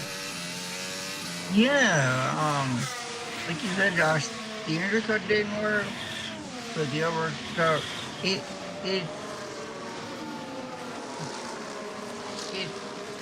did work in. I think we'll see, like I said earlier, I think we'll see one more player 2 seconds, Adam. on the podium. I've just damaged my front wing. He looks up ahead of me. It looks okay to me, but I did see that. We joined at the right time. Back to you, Adam. Oh, he has damaged it. He has damaged it. Hamilton has that front left. The end plate's broken. Hamilton's got a broken front wing. And he just hit the back of him. Yeah, so Hamilton has broken the front wing. The front left end plate is broken. And Hamilton even ran it over. As Hamilton pits, so does Ocon. It might give him a new wing, though, so this might put Hamilton even worse in the Grand Prix. Gasly. Hamilton just push me, hit me. Yeah, you're locked up, mate. I And don't now, think you mean Hamilton's got out ahead of Ocon, so they didn't change the wing, I don't think. I think they just pulled it off. Finally, do finish your sentence, Adam. I feel bad for interrupting you. Yeah, I think we'll see at least one more car on the podium, but I wouldn't be surprised if Ocon will end up there as well. Piastri and Alonso, the only two drivers on the track right now to have the DRS down that straight. And Piastri activates it, so does Alonso. Ocon's got it on Hamilton if he wants it too with that damaged front wing. But does Piastri get ahead? No, I don't think he does in the braking zone. No, he didn't. Stroll with the DRS now. Go on. Turn 6 incident involving Hamilton and Gasly noted causing a collision. Piastri, Russell. Albon, Stroll. Oh, Russell going on Albon. And that is Albon, who is yet to stop in this race. And Russell on much newer tyres going through. Race leader is in. And Charles Leclerc takes the lead in Abu Dhabi. Now, is it a good stop for Max and Red Bull? It was a bit slow on the front right, and it's going. And it's just good enough as Hamilton really having to defend for Esteban Ocon. Tsunoda's up to second place. He got his best ever finish here in 4th place. Did Tsunoda a couple of years ago. Just double checking. Yeah, best finish of 4th. Front nose okay? Yep, we're looking at it. We don't think there's too much damage. Verstappen then pits. So Verstappen has dropped down into 7th place as he comes out of the pit lane, but he's ahead of Russell. So all that holding up hasn't worked, unfortunately. It's just lost him a couple of positions. It has lost him a couple of positions. My fastest lap goes to George Russell. 1:29.537. Josh has news. Turn 6 incident involving Hamilton and Gasly under investigation for causing a collision. And it was Lando's slow stop with the front left and, as I said, the rear left as well going wrong. And Russell just jumped him. That is so bad. Can we just sort of look at that tyre? Is it on? No. Do you know if the one he's just gone on? The hards, yeah. Yeah, the exact one which was failing a bit. Do you know what I just saw? The top of it was degraded. Oh, already. So that could be a puncture or something coming for Lando. We'll keep an eye on that. That's Didn't he just go on to new ones? Yeah, he just went on to new ones. Hamilton's in trouble here from Esteban Ocon. Ocon's going to go right around the outside, but Hamilton's braking nicely. Alpine faster than Mercedes. Right, so Leclerc coming in from first, and he changes over to hard compound tyres. Looked to be a slow stop for Ferrari, 2.8, so it's okay. Tsunoda takes the lead.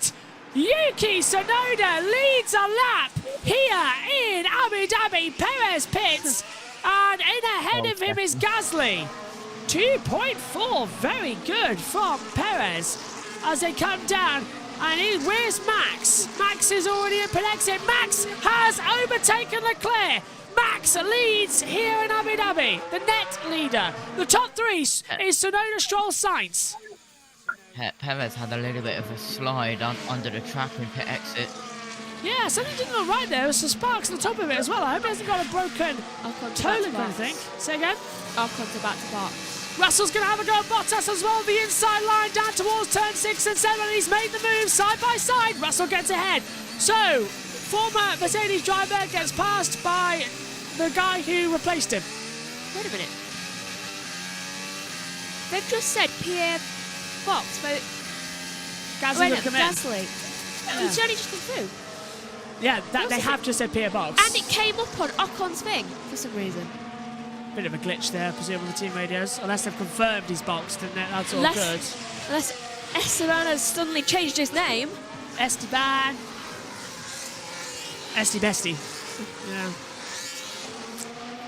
Tsunoda leads. The young Japanese driver. Appetite like no other. You can certainly... I'd love to go for dinner with him.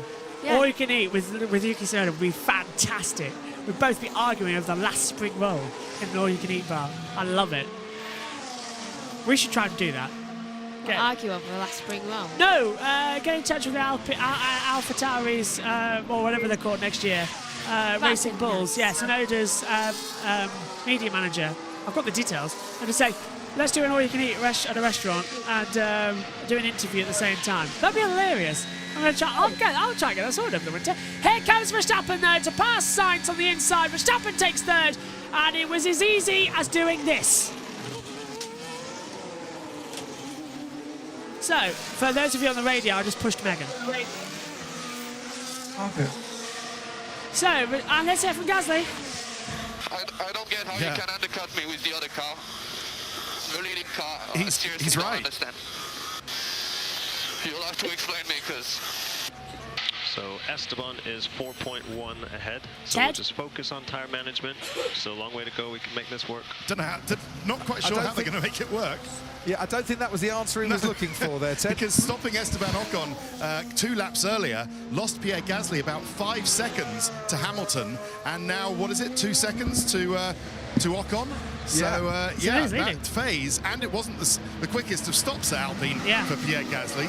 That's really cost him, and I'm with Pierre. I don't really understand the thinking behind that either. Cheers, Ted. I don't either. Megan's just gone as well to get set up for MotoGP. She'll be back with us shortly to take over from me. We're going to be sort of now in the dual role of proceedings. Here's Franz Tost in his last ever weekend in the team principal role, AlphaTauri. And Adam, he's had a long and very good career. Yes, Josh. Sure has Francois. Remember him at Toro Rosso. He was successful there. And now at AlphaTauri. If you got to dinner with Yuki Tsunoda, I'll find a way to go over there. And we'll go to a hibachi grill. Piastri passes Bottas with ease down to turn 1. And Josh, this is going to be a nice race now because it's all teeing up perfectly. A reminder, Tsunoda's trying to make a one-stop work. He's on mediums. He might get lucky here. Yep, Tsunoda could get lucky. Perez just overtook Ricciardo for 11th. And here is Alonso on Valtteri Bottas going down towards turn 9. Yep.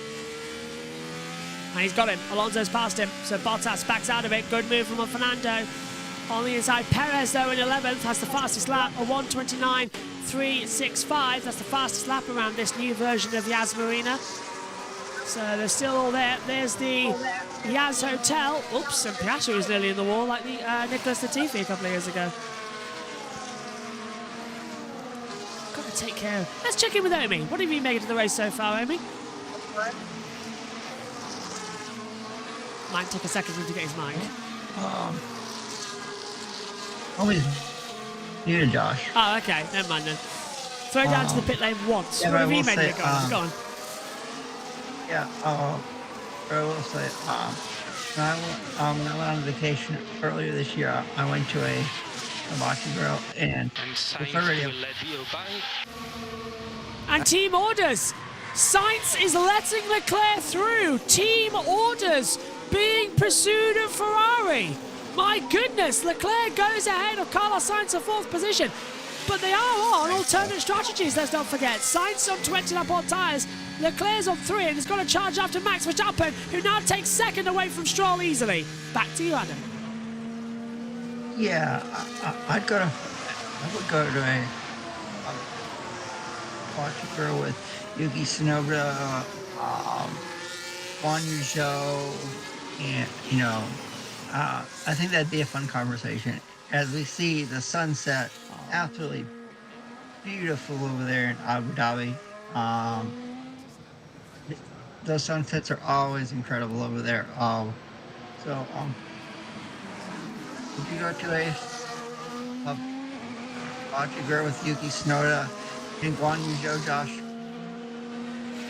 Absolutely. Love that one.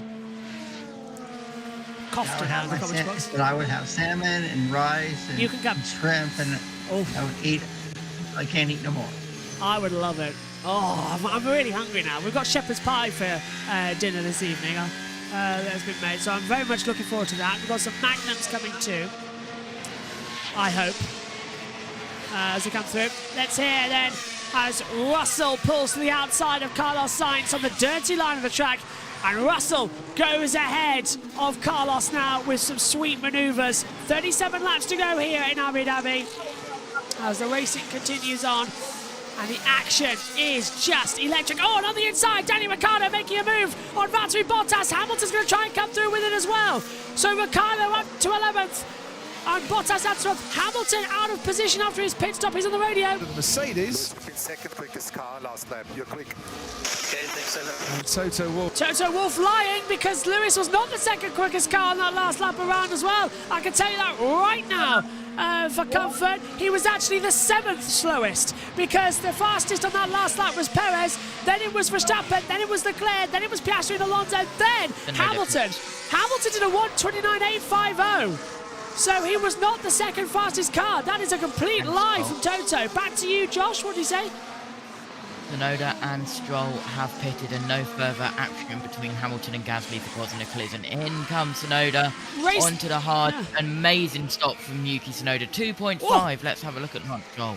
Best of the day so far then, a 2.5, and Tsunoda goes down the order. Verstappen takes the lead. Stroll on a 2.8 second stop. He'll rejoin, but that is a one stop and done for Tsunoda. He comes out behind Hamilton. Now we've got Lando Norris on the attack of Carlos Sainz down towards turn 6, pulls to the inside of the DRS, and Lando goes through. Kevin Magnussen box. Magnussen in too, so Magnussen's in, and that's his second stop of the day. He's on 17 laps on those hard tyres. So very unusual for K-Mag to pit again. He could take those a lot longer, unless it's to retire. I hope not. No, he's out again. So he's on new tyres. What's he doing? He's out of position, so he's on brand new hard tyres again. Oh, Sainz needs to box. Ferrari have done him here by doing 22 laps. Oh, And there goes Ricciardo with Bottas trying to go around the outside. So, sorry, it's Tsunoda. It's Tsunoda passing Bottas. My apologies. Apologies. Thought it was Ricciardo because that little battle that we were having out there on the circuit, but I was wrong. Okay, Carlos Sainz, one more lap and then boxing for hards. If Wrong decision. To their current plan, which you know what Ferrari like. Verstappen lap time deleted. Whoa! Track limits turn 1, lap 23. So... Well, Sainz boxes now for hards, not the next lap. So Ferrari, as I said, changing their strategy for the millionth time. Is that a quick stop? 2.5 is the fastest. That was a quick stop. 2.1. Wow! Ferrari did actually something impressive for once. I've never been impressed by Ferrari pit stop before. I know, I almost feel proud. Yeah, it's odd. Don't forget, Megan, you've got MotoGP on the commentary down there. Take a look at it. So you know and understand what's happening in the race. Because you're going to be covering some of it. How much of it? Good old GP. Hey mate, that was your first track limit strike, turn 1 last lap. Track limits though for Sargent, Tsunoda, Albon, Verstappen, Ricciardo, Norris, Leclerc, Stroll, Magnussen, Joe, Hülkenberg, Hamilton, Sainz, and Piastri. And it's multiple for Sargent, Tsunoda, and Albon as well. They've got 2 each, but everyone else has 1. But that's a lot of track limits in this race already. Yeah, Gasly isn't happy. Oh, no, he's not. It's struggling to load on my screen as well. What lap are we on? Lap 24.58. About to start lap 25. So with 30... Yeah, there we go. 34 laps left. I'll be leaving in 10 minutes, mind. So that's another 5 laps. And then Megan will take over for around about 15, 20 minutes. And then I'll be back for the end of the race. Ferrari have just said to Carlos Sainz, Mode Z. We got there!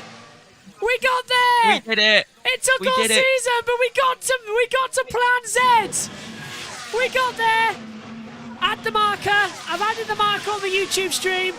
It took us all season, but Ferrari finally got to Plan Z.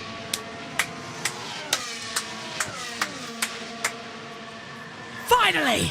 I'm so happy about that. And now Alonso's coming out to attack from Perez. And through goes Perez for 6th. Alonso was a sitting duck there. 13 up on used hards compared to 7 up brand new. Perez breezes through. But Ferrari... I spelled it wrong. Ferrari finally do it. And the sun has set. That's good though, Adam, because now we can say they've completely messed up. We're now on to AA. Yeah. Oh, 2 seconds. You guys on the podium. Where are we losing? Why are we so slow? Yeah, so we did pick up some damage with that contact with Hamilton, but we are Diffuser. closing on the cars in front. Okay. You're so slow because the car hasn't got any more upgrades left. That's probably got something to do with it. Here's Lewis Hamilton then. And this was him passing Danny Ricciardo on the inside line. And don't forget, Hamilton's got a broken wing, so that's not doing really that great. Back to you, Adam. Yeah, and here's an interesting stat for you guys. When Yuki Tsunoda was leading earlier, he was only the 2nd Japanese driver to lead an F1 race. Following the 2 laps led by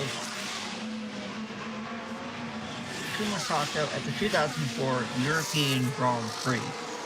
I've got it in your eye. That's quite remarkable, I will say.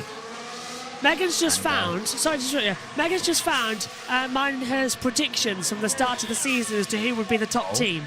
I said Red Bull, Megan said Ferrari, then I said Mercedes, so far that's right, Ferrari, then she put Red Bull would fall to 3rd, we both put Aston Martin 4th, and I put McLaren down in 7th, little know that they're currently battling for 4th.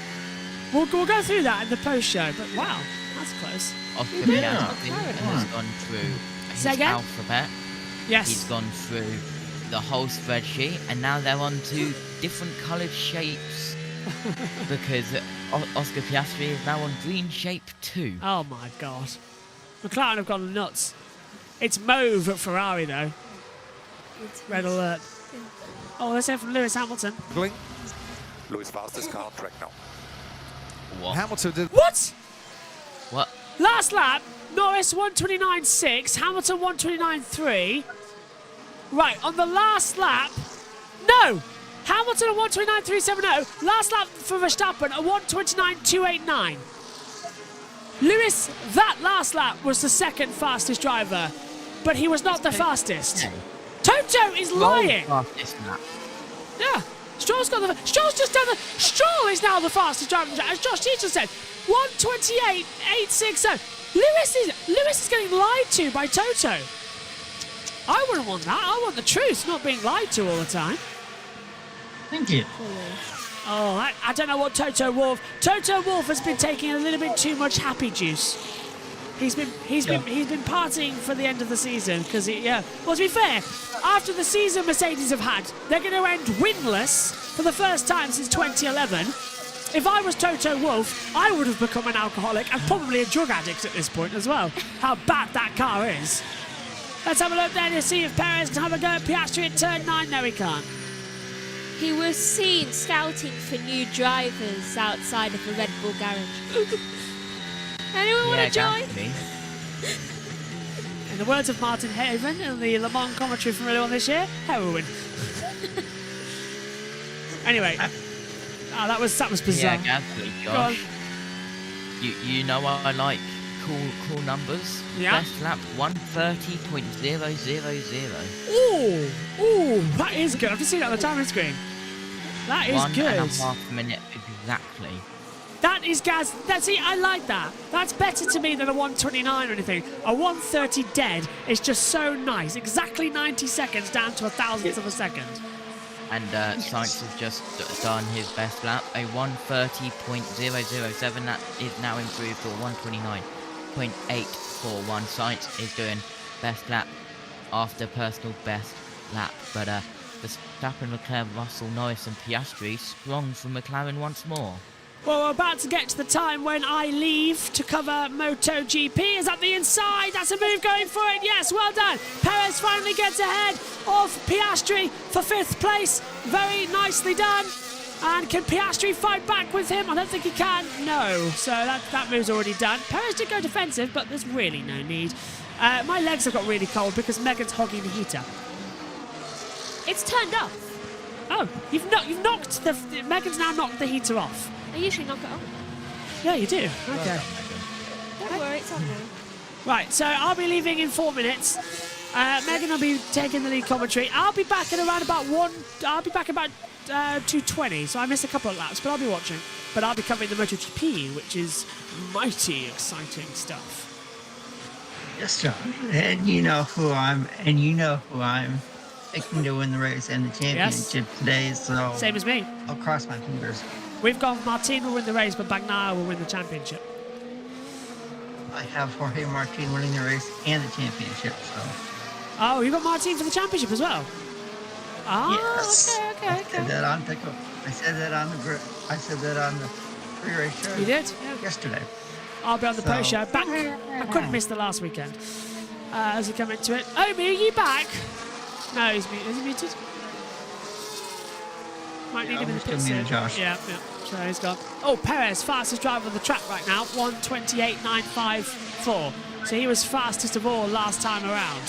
So Perez started to close up as Ricciardo's under attack from Lance Stroll with the DRS, pulls to the inside line, down towards turn 6 and 7 and makes the manoeuvre. Stroll into the points in 10th position with a very, very nice manoeuvre. Right, I'm going to head to the box. Megan? That's 3 minutes early. I am back. Oh, hello, Omi. Nicely done. I'm going to set up and then I'm going to come back for 10 minutes. That's the way I can do it. So, Megan, it's all yours. Because this isn't a massive pressure, is it? I am not getting... Why do I have to stand up? So, well, Perez currently fastest driver out on track right now. Well, that's incorrect because Lewis Hamilton, according to Toto Wolff, is faster than anybody else when he actually isn't. But 29 to go, lap 30 of 58 out on track now. Stroll is in 10th with fastest lap, so he gets 1 point and fastest lap point as it stands. But with 29 left and Leclerc just getting his second track limit warning it's all to play for. Battle for 7th, Fernando Alonso and Lewis Hamilton. Bottas enters the pits, and would you like to know how many of the drivers have a track limit? Sure. 14. Wow. And I'm pretty sure some of them have multiple. You're there. What's your take on the race so far? Well, I've kind of fallen asleep after lap one. Well done. I don't know. Well, I have been awake, but I've just not been paying attention. I'm surprised there hasn't been That's any not happening. crashes.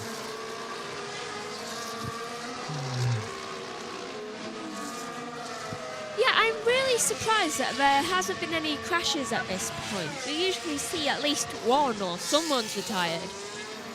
Well, you've just cursed it now, Megan, haven't you? I better have, and given I think that's a good thing. Bottas is the only one who's on mediums, so maybe something will go wrong with the mediums. Yep.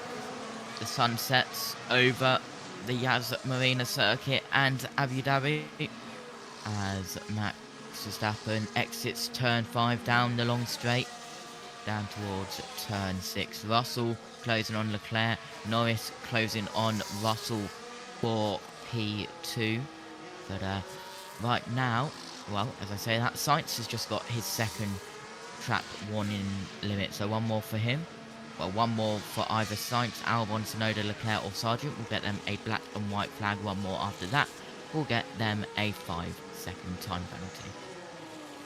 I've just realised something. Hold on. Someone keep talking while I do my calculations. Yeah, well, Megan does her calculations. Stroll still hanging on. He's got 2.5 seconds back to Ricciardo. But hopefully Megan's there, so we can go down to the pit wall with James. Right. Which just tells you none of us really know what it's going to be like in the race. James, if the tyres were more durable and more bulletproof, would we be getting better racing or worse racing, do you think? I'm less worried about whether they're bulletproof. What I think will create better racing is removing the overheating that we sometimes see on these tyres. Because what that means is when you get close to the car in front, you slide around and you lose lap time as the result. My personal opinion is I quite like multiple stops because it gives opportunity to shake the field up, but it can't be forced. It has to be natural pre-degradation. James, your battle in the championship is with AlphaTauri. They need 8 points, and they need Tsunoda to finish 6th in this race. He's on a definite one-stopper. With your data, do you think that 6th place is possible? I think until the champion flag drop, I'm not going to relax. I think it's a tall ask. He did a really good first stint. You saw he's in the lead of the race for a long time and not really being challenged. But there is degradation. You can see now with Ricciardo, he fell back there because he was getting front line rocking, and that's what you've got to look out for. There is a lot of wear on that front line. Going to be biting those nails right to the checkered flag. James, thanks for joining.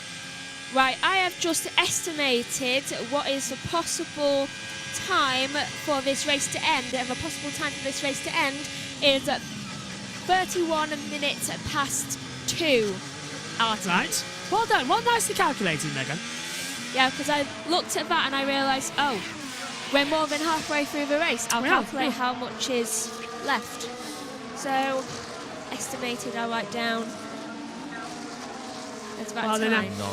Go on, Josh. Ricciardo, Piastri all just got their second strike on track limits, so a lot of drivers got their second strike and a lot of drivers nearly getting a black and white flag. I'll tell you one thing. Verstappen just done a 1.29.1 Wow. exactly.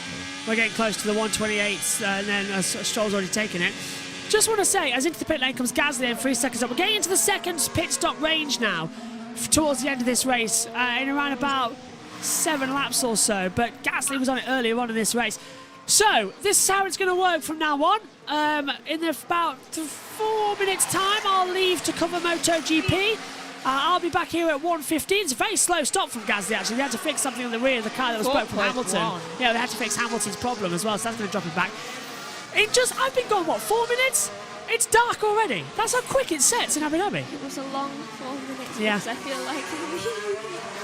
Ow, you're doing fine. Don't worry about it. I know, still. Yeah, well. Yeah, so Megan will take the lead for about 15 minutes. Then we swap. Megan will give commentary over to Adam, Josh, and Omi. And then I will come back in, do the ending of the F1 race, and then we'll swap back. And then I'll call the end of MotoGP and the champion. And then Megan calls the podium in Abu Dhabi with all these lovely stats and notes. And Norris into the pit lane. And yeah, so you call the podium just on there. Go one ahead of what they were. And then all That's good. confusing. Yeah, it's not bad at all. And then we're all together at the end. Go on, Josh T, as Norris pits. Well, we were talking about it before the broadcast. I said it was going to happen, Josh. Yes? It's happened. 2,500. 2,500 subscribers as Norris does a 2.3 second stop. Thank you to everybody for subscribing throughout 2023. You've literally done over 1,600 people have subscribed more than this year than earlier on. Absolutely insane. 2,520,000 already watching. That is unbelievable. Thank you everybody so much for that, and hopefully you're going to enjoy the F1 and everything there. So 2.5, thank you. Thank you everybody. Right, let's get to the end of the season and have the test on Tuesday, and then I'll have more fun going in 24. So on board with Esteban Ocon. He's running in 11th position as well. He's 7 tenths behind Norris. Norris just come out on new tyres. It's on hard, so theoretically, it's 30 for the hard tyres. 33 to 39 is the window to get to the end of the race. So Norris pitting immediately. He wants to get a net lead advantage, but he's so far back. Verstappen going to possibly win 19 races. Possibly, though. I don't think. Oh, Russell radio. If you want me to one stop work, time for reasonable. We've got a long way to go. There's 24 to go into this lap. It does like the... Yeah, Russell is the tyre whisperer, but he's not 24 laps long, so he's coming in this lap. I admire your confidence, George, but you're not Ocon.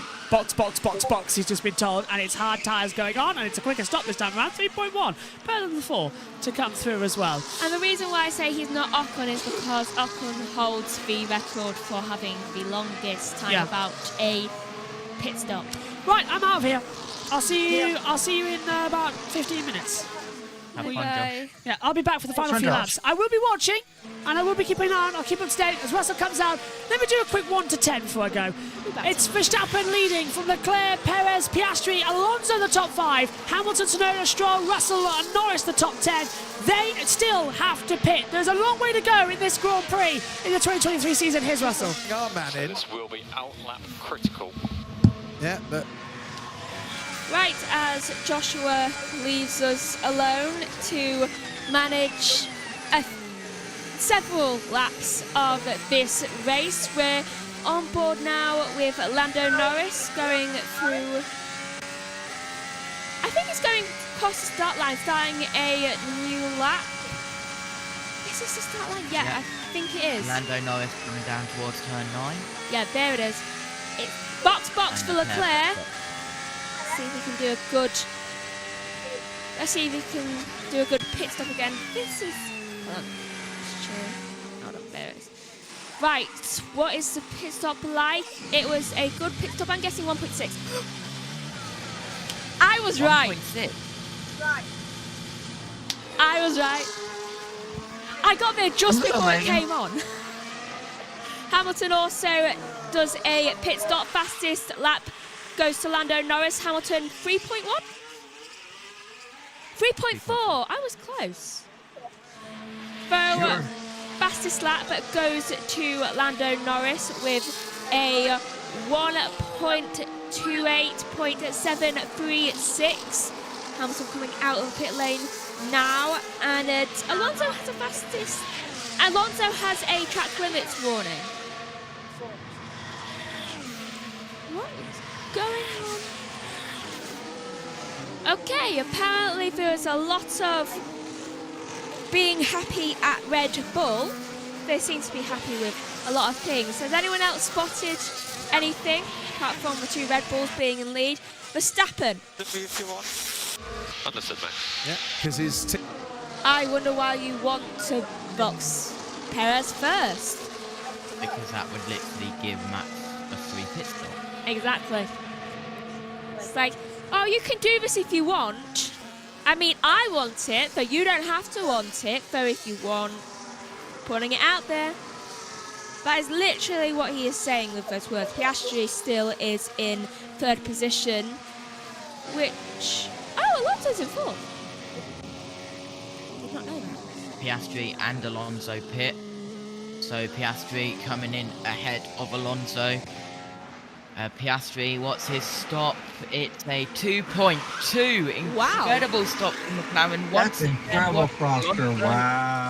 2.5.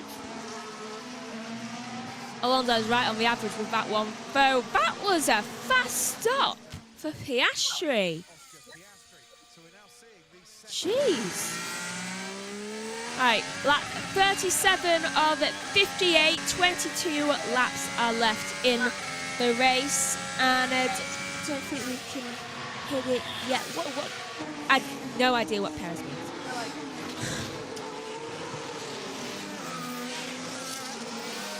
Right, fastest lap has now changed to George Hamilton. Russell.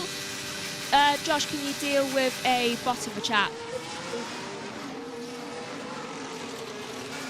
Fastest lap goes to George Russell with a 1:28.687. And it's... Where are the crashes? Or at least the overtakes? Because I'm feeling like this is very lacking at the moment. Yeah, I have Hamilton no idea why. overtaking Alonso for 11th, Sargent on Ricardo. Just overtaken for 15. Brilliant. Progress. It's like they hear me. Leclerc will have DRS on Tsunoda coming out of turn 5. Alonso ready. Alonso. We have the slowest car on the street, by far. I mean, whose fault is that?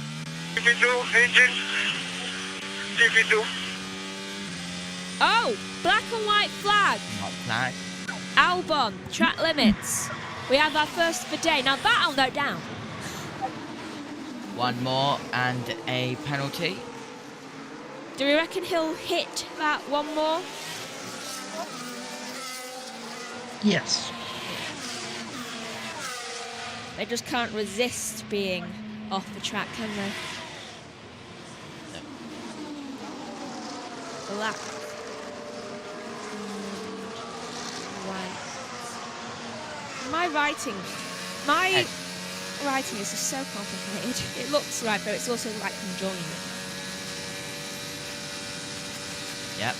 Here's Hamilton trying to get back past Alonso. Russell, who has fastest lap, also will have DRS on Tsunoda, but Tsunoda has DRS on Leclerc. Top 3, Verstappen, Perez, Leclerc. Let's have a look at the replay. Side by side, Alonso just gets out ahead of Lewis Hamilton, and then Lewis Hamilton tries to go. Let's have a listen. I got brake tested like way before the braking zone. Okay, Lewis, I'm not saying this out of favouritism, though you were way too far behind him for it to be brake tested. He did. It's like, yeah, he may have braked a bit early. Yeah, I'll give him that, he did brake a little bit early. Though you were too far behind to be affected by that. I mean, at the speed that they go. But yeah, that was definitely brake testing / braking way too early for the corner. Piastri has just taken fastest lap away. He's in 10th, but he's so close to the back of Sainz. Here is the move. Piastri locks up. He takes both Ocon and Sainz. Incredible move. Piastri up to 8th. Sainz up to 9th, but Ocon will have DRS on Sainz. He's going to look around the outside down to turn 9. Can he do it? No, he can't. Just a little bit too far back. Piastri up 2 positions. You know what that does? Also, it puts Ferrari up into 2nd position in the Constructors by a point. A single point. Yep. They have 405 now compared to Mercedes 404. Incident involving cars 14 and 44, Alonso and Hamilton, are noted for driving erratically. I would hardly call it erratic, personally. That makes sense. If we're doing things like that now, then I have a build-up of things that they could look at for Max Verstappen. Lock up there from Piastri. That replay was showing, which is coincidental because I think it was on that lap which Piastri got the fastest lap. Yep, Gasly just overtaken Sargent for 15th. Verstappen still out in front by 16.4 seconds. Has anyone got DRS in the top 10? No, but Ocon, Sainz and Piastri, that battle is still on as they come out of turn 7 through the sweep at turn 8 down towards turn 9.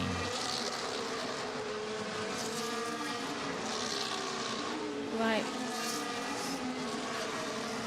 So, I'm going to say it because I feel like I have to. It's all seeming quite quiet.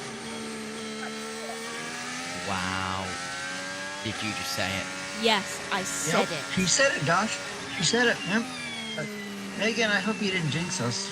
I hope I did. I hope. I hope she did. I want some action. Yeah. It's a bit it's too quiet. It's too quiet. We want It action. is. Come on. Yeah. We need something to happen. Oh, Max says my right is dying a bit. Could that be what happens? Russell radio. How is Lewis getting on? Yeah, he's doing a good job at the moment. Having a fight of his own. What did that mean? How are we doing in the championship? Are we good? All we can do is the best race that we can do. We're fine at the moment. Lewis is having. Give the man answers. Thank you. Why don't we have any Hasses or Alfa Romeos blowing up anymore? Like, we had so many near the beginning of the season, and now they've stopped. Like, come on, Hasses, stop blowing up, you know, all of that stuff. The gap, 1 point. Ferrari lead by 1 point. No review further. No investigation is going further with Alonso and Hamilton. Though, yeah, give the man answers. Russell deserves some answers once in a while, you know. Not just, just going round the point to say, how are we doing in the championship? Oh, we're doing as best as we can. That's not an answer. Thank you.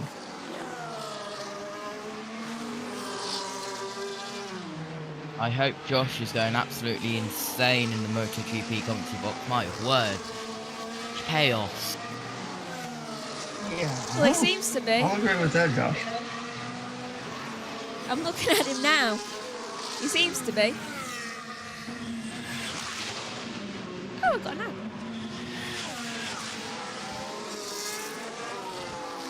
Right. Sainz.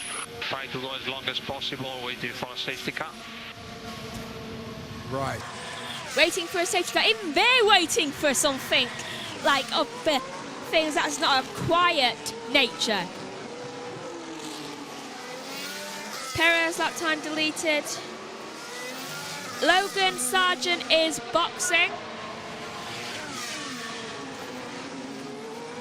What will his time be? Can we actually get a view on that? Because it's probably the most action we'll have out on the track right now, because for some reason everyone is waiting for a safety car. Even the teams are waiting for a safety car, and yet nothing is happening. Perez, box.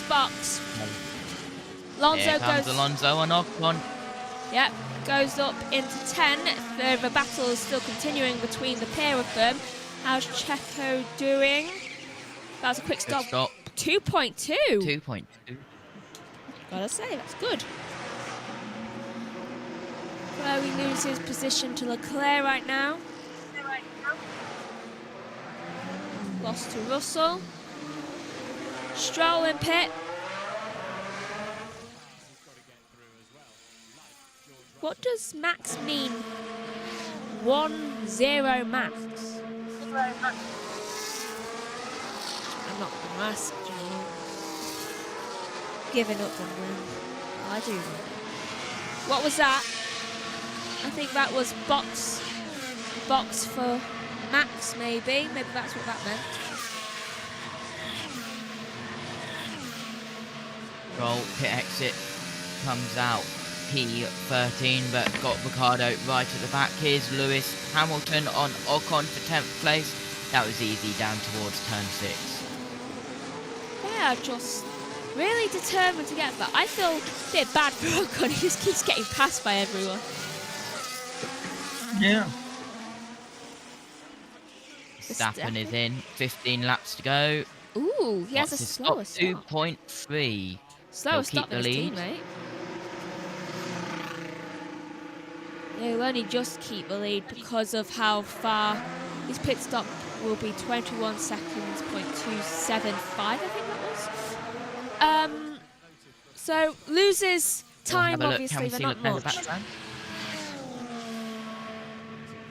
Race control. Oh. Do you want to read that out? Incident involving Hamilton, pit stop infringement, and he's down in 10th. Zoe has just overtaken Bottas, teammate, for 17th place, but we'll have to keep an eye on that. Let's open it up. I wonder what that was about. Hamilton has had 3 noted, 1 under investigation, and 2 no further action. Is Hamilton okay today? I don't think he has had an okay day. I think he skipped breakfast and dinner. Yeah. It's the only explanation I can think of. Could we have a safety car, please? Yeah, safety car, come on. Constructors' Championship update. Ferrari is in second by 2 points. Albon comes out of the pit lane in 17th. Got Bottas behind. Gasly has Battle track limits. for 8th. Alonso going to move up to 8th, no doubt, with DRS, but not until the exit of turn 5, of course. Alonso got a little bit of a slide there going into the Yaz Marina Hotel section. Verstappen. Dances, I'm pushing a lot. Can we do something there or not? No. No, we cannot. 127. 127. That is a quick time from Perez. We've reached the 127 then. Oh my days.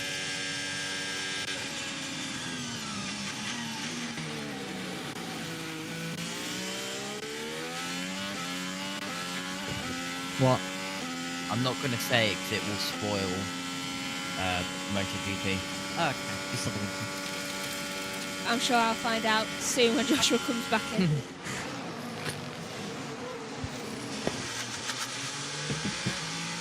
Something dramatic's happening though. I can see Joshua shouting.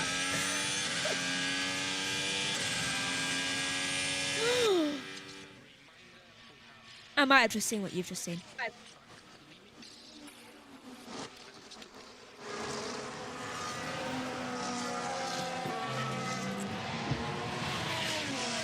I've definitely just seen what you've just seen. Oh my. Okay, Verstappen. 126. Verstappen gets a 126.993. Oh, 126. Yeah. Right, the 1 minute 27. Yeah. It's quicker than his teammate. Hamilton will be investigated after the race for a pit stop infringement. So we've got... Can we have some drama, please? Like any kind of drama? Well, there's a lot of drama on MotoGP. To end the season with. Come on! Crash! Someone! At this stage, I'm just going to go downstairs and put on MotoGP. Oh, there we go. Come on! The battle between Sainz and Alonso right now. Sainz is heading for the inside, though. He thinks better of it, apparently, and it's just got casually Lewis Hamilton behind him, just like, let me in. The answer to that question all this season has been no. Well, Verstappen still out in front, and what does Verstappen say? Just play free, position 7 will fix it down. Know what that was? Verstappen is quoting data at us, apparently. Well, Norris has moved up to 4th in the Drivers' Championship, 207. Leclerc, 206, moves above Alonso, who has moved all the way down to 6th with 204. Still, a lot can change because Alonso is flying, but there is an 8.5 second gap. It better change. I cannot face a season where Alonso is in 6th. Oh? Incident involving Gasly, pit stop infringement, will be investigated after the race, so this includes Gasly. We're going to write now. I'll write both of them being investigated down. Oh, contact. Oh, where? Moment, just wheel banging. But contact, yeah. They got me excited. Oh. Hamilton trying to overtake Sainz now. Around the corner, he fails to do that. Backed off a little bit. Well, Hamilton will have DRS now.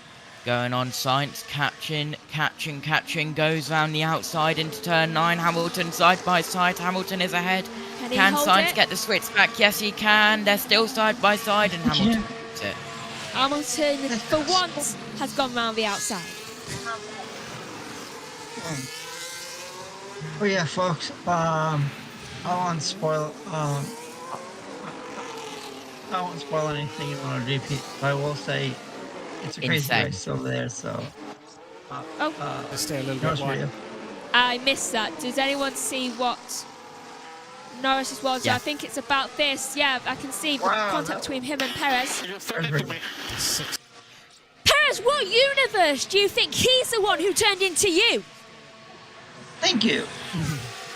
You literally went over the curb to try and overtake him off the track.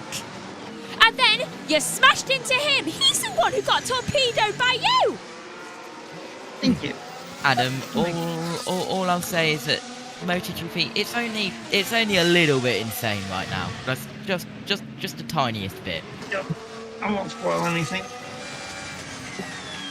Just seeing a replay of it. Anyway, Lando Norris. It is. Fighting back from Perez. Let's hear from Norris. Dangerous driving, he had loads of space. Exactly. Penalty for Perez coming up.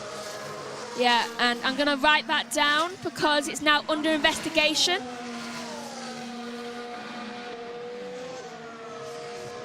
So if I disappear from the screen for a little bit, I'm just writing. I'll be back. You lot speak and let's have some thoughts about what that was. Replay of Oscar Piastri quickly though. Look at it.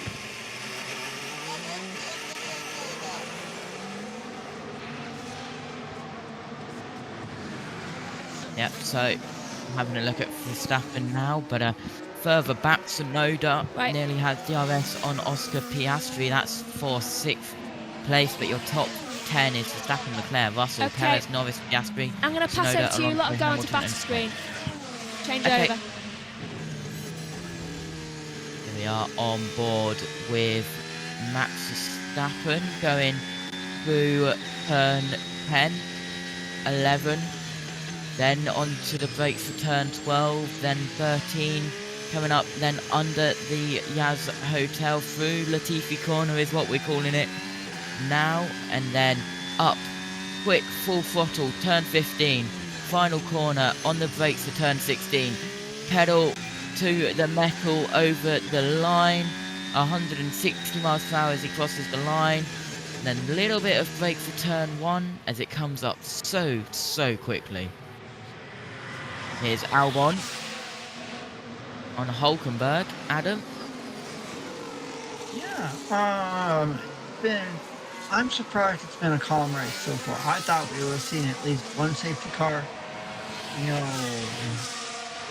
but surprisingly everyone has been riding the heat and gears so far.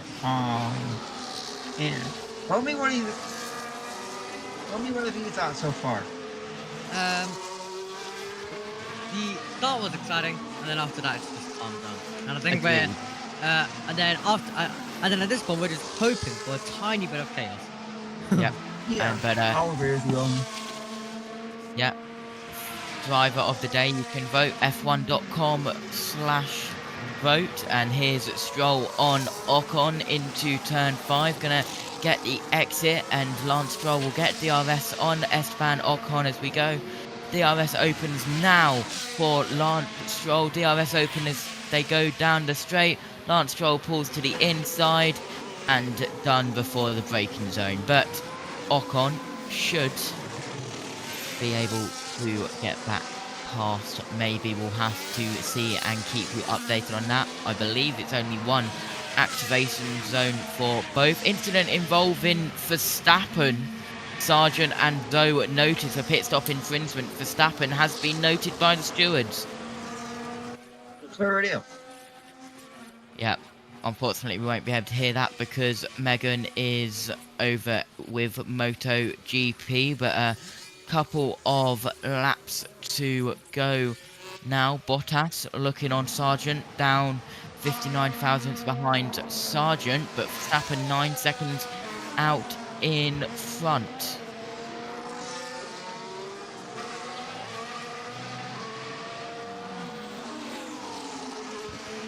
And Perez has a 5-second time penalty for causing a collision, so that will drop him down to 5th currently. That will promote Norris up to 4, but with still a couple of laps to go, all could happen. But yeah, that was definitely going to be a Sergio Perez penalty as soon as we saw it. My question to you guys is this, will we see Lance Stroll in F1 in Pit stop infringement. Verstappen, Sargent, Joe. Yeah, will we see Lance Stroll in We must F1 be in... falling asleep again. Yeah, question for you guys though. Will we see Lance Stroll in F1 in 2024? I'm gonna say 24, no. yes. 25, no. Yeah. Sorry, didn't hear that. Hello, everyone. I'm back. Hello. Wow. I'm not going to spoil anything, but wow, Josh. Wow. Josh, I think. Yeah. Wow. Yeah, it's because you took the word right out of my mouth. What MotoGP finale you had, Josh, huh? I'm out of breath. I covered, what, 20 minutes? I had to cover 20 minutes. Right. I'm here to call the end of the F1 season, obviously, but my God! Now, this is Lando Norris into turn 5, and here, presumably, comes Perez barging his way through. Hamilton and Stroll also having battles, but Perez has received a 5-second time penalty for this. And let's hear from him now on the radio. You're so funny, Perez. Right, what is going on here? Because I've seen the pit stops, because right now, just come through, Verstappen, Sargent, Zhou, all investigated after the race for pit stop infringement. So could this be a penalty for Verstappen that could give the win to Leclerc? Well, how do we go from it'll that? have to be a 10-second, and Leclerc will have to get into the 10-second. If it's a 5-second, then Verstappen will still get the lead, but Yuki Tsunoda in 7th. Yeah. Look at this. On from the Yaz Marina Hotel. Oh, it would be 1 point between Williams and AlphaTauri in the Constructors' Championship, 28-27. That's how close it's going to get. It's going to be absolutely great to see this one. Sorry that it's been a bit of a mixture in the commentary box right now. I'm kind of glad that all that drama happened in the first 15 minutes of the MotoGP race, because now our job is easier. Leave Megan to call it. I call the end of F1, we swap back over, crown a champion, blah blah blah blah, all done. So I'm kind of glad it happened quite early on, to be fair. Great opening race as Ricciardo dives on the inside of Esteban Ocon for 12th and 13th position. By the way, any broadcaster looking to hire me, take a look at this weekend when I have run between 2 different commentary boxes and have not missed a beat. So yeah, this is really, we've never done this before. We've always had someone else call it. We've never done this before. Go on, Josh. My ears are still recovering from me looking at your reaction. Don't think that headset I don't think the headsets gains too happy about that. No, I think I lost it. Well, as soon as I realised she was down, I was like, oh my God. I'd have all of you, says Paul. Hello, Paul. Well, hello. You know where we are for next season. We're not going anywhere. In fact, we're expanding next year. NASCAR's coming. 5 to go then in the 2023 season. I feel sorry most of all for Marc Marquez, though, who's retired in his last Grand Prix for Honda. That's a disappointment. Well, I mean, it was Marc Marquez being Marc Marquez. And, actually, I don't think it was his fault. I think it was Martin's. Honestly, looking at it again. Oh, yeah. I think you're right, Josh. Well, nobody knows what's happening, so we won't say any more. But yeah, it's lap 54, 58 then. This has been... We had a great MotoGP season. We've had a great Formula 1 season in terms of seeing dominance. And it will end with another change around. And it's pitch perfect. Absolutely brilliant. I've never seen a championship like it. And the direct clash between MotoGP and F1, I think we've handled quite well. So it's something at least. So yeah, we'll keep that in mind in future. But Dorna, if you ever do this again, I swear to God, I will hunt you down and have a massive go, as we now see on the inside line. That's very, very late from Sergio Perez for the final podium position. He teed up Russell beautifully into turn 9, and Perez goes through and gets ahead of Russell. Superb move coming into that braking zone. So it's a good thing we're on air for a lot longer after this broadcast, because I want to know what these pit stop infringements are. And I reckon it'll be a fine. I can't see it being anything other than like equipment. It'll be a fine, not a loss of position. Yeah, and well, stewards once again going to be busy after the race, just like the year that we won't mention. Perez is Verstappen is just literally dive bombing everyone else, so he's keeping that. He wants a time penalty, thinking about it. So if it's a 10-second penalty, he's got time in hand to Leclerc. So Verstappen now will be pushing one of the greatest cars ever made in Formula 1 to its absolute limit right now in order to keep it through. Oh, what's happened to Binder? Binder's dropped down to 6th place. Miller's taken the lead. Oh, okay. Jack Miller leads. Wow. Kind of want to go back to MotoGP now. We've got 30 laps to go. Josh T, however, could you please do me a massive favour and control the YouTube stream for MotoGP? Just keep an eye on it on the live tab. You know, like on the thing, the live streaming tab, because I won't be able to end it automatically. So I'm going to need you to do that. Battle still brewing here. Thank you. We won't need to do that for another half an hour or so, but you know, it's all going to end. 3 to go. Stroll closing in. Now Stroll's battling for the last points paying position with Carlos Sainz. Sainz has done a remarkable job in this race. Started 16th. He's making his way up. SS Racing says, watch almost every race this year with you. Love the high energy of Josh, Emmy and Jess. Josh T doing great job with updates. Megan's rants are the best, and Adam's stateside knowledge as well. Thumbs up. Thank you very much, SS Racing UK. We're staying.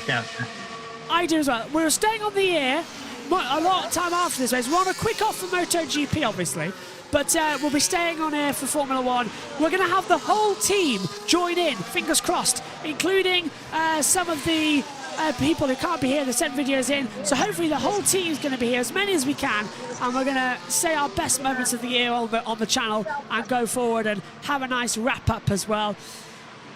So, this is it.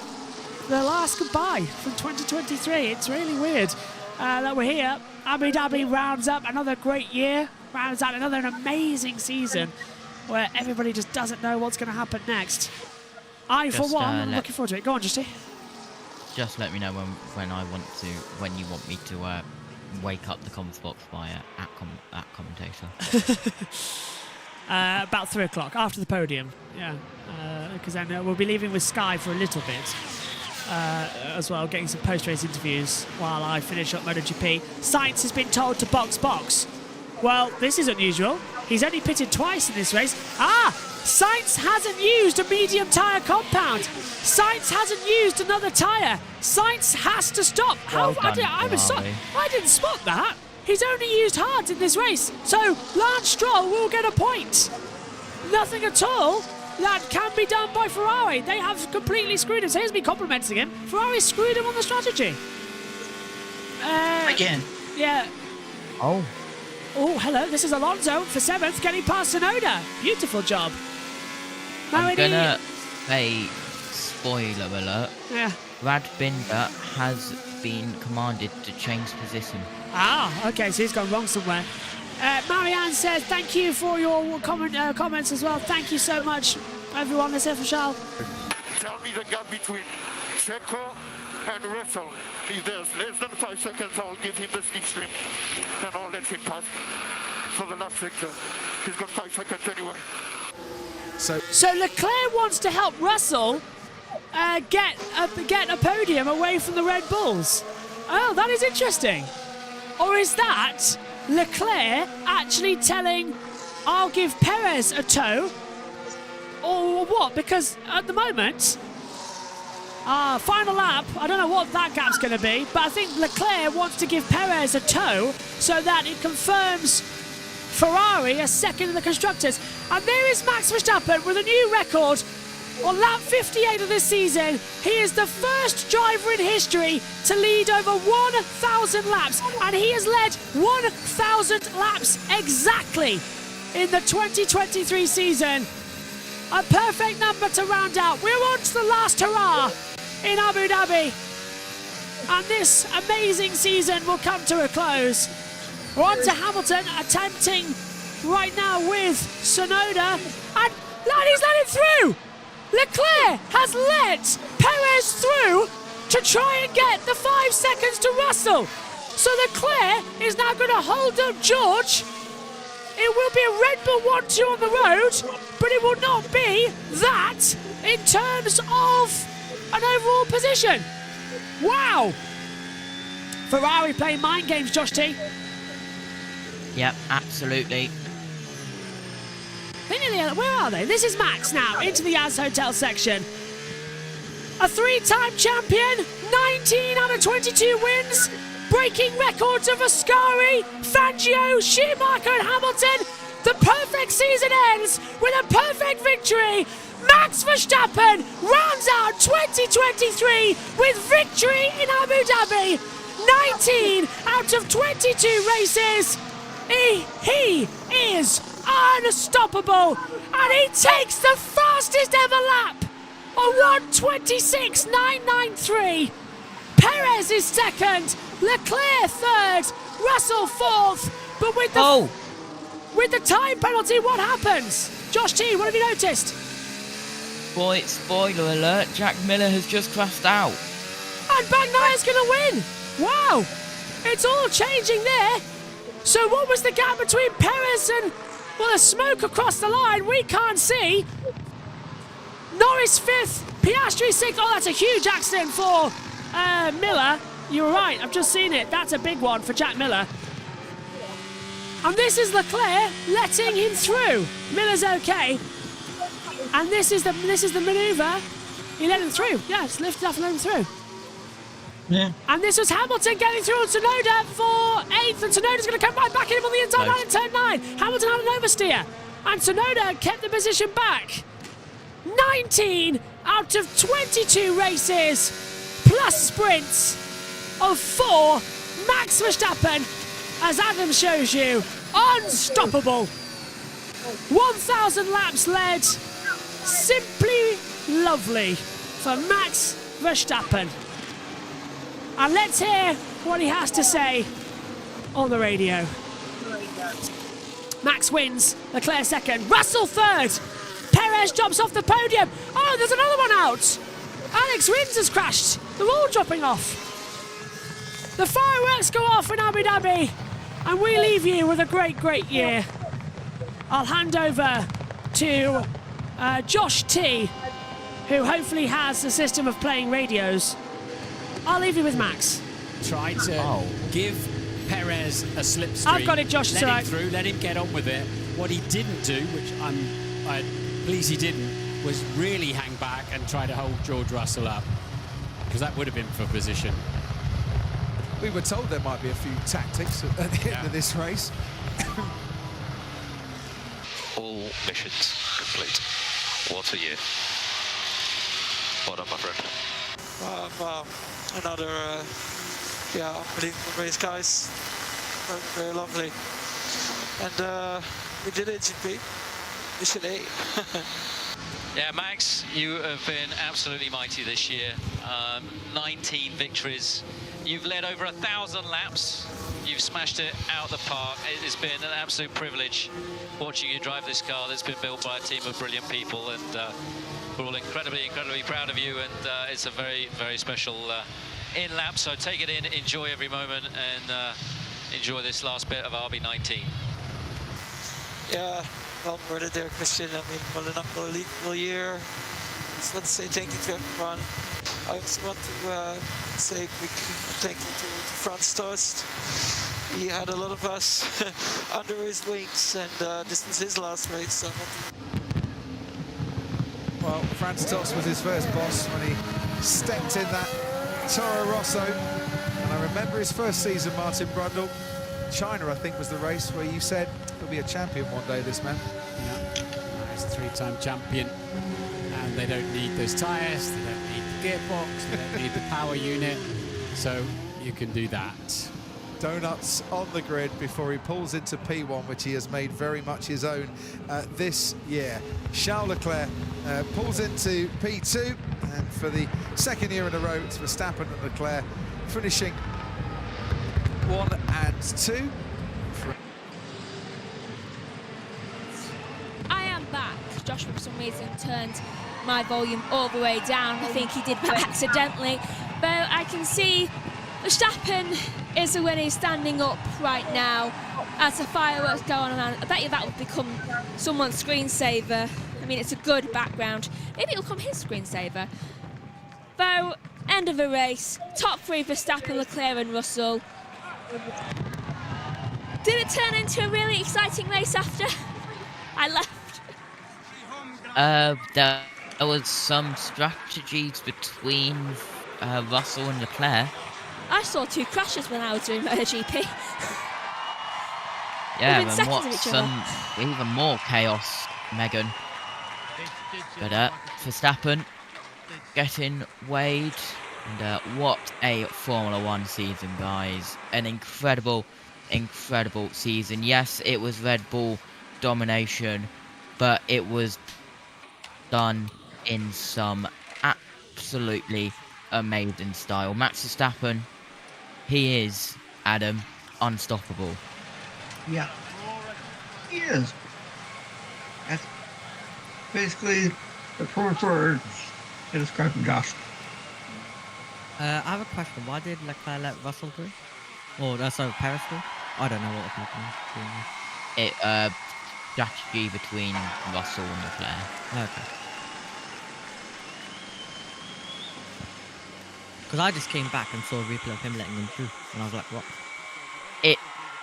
It was a strategy for them to both get on the podium.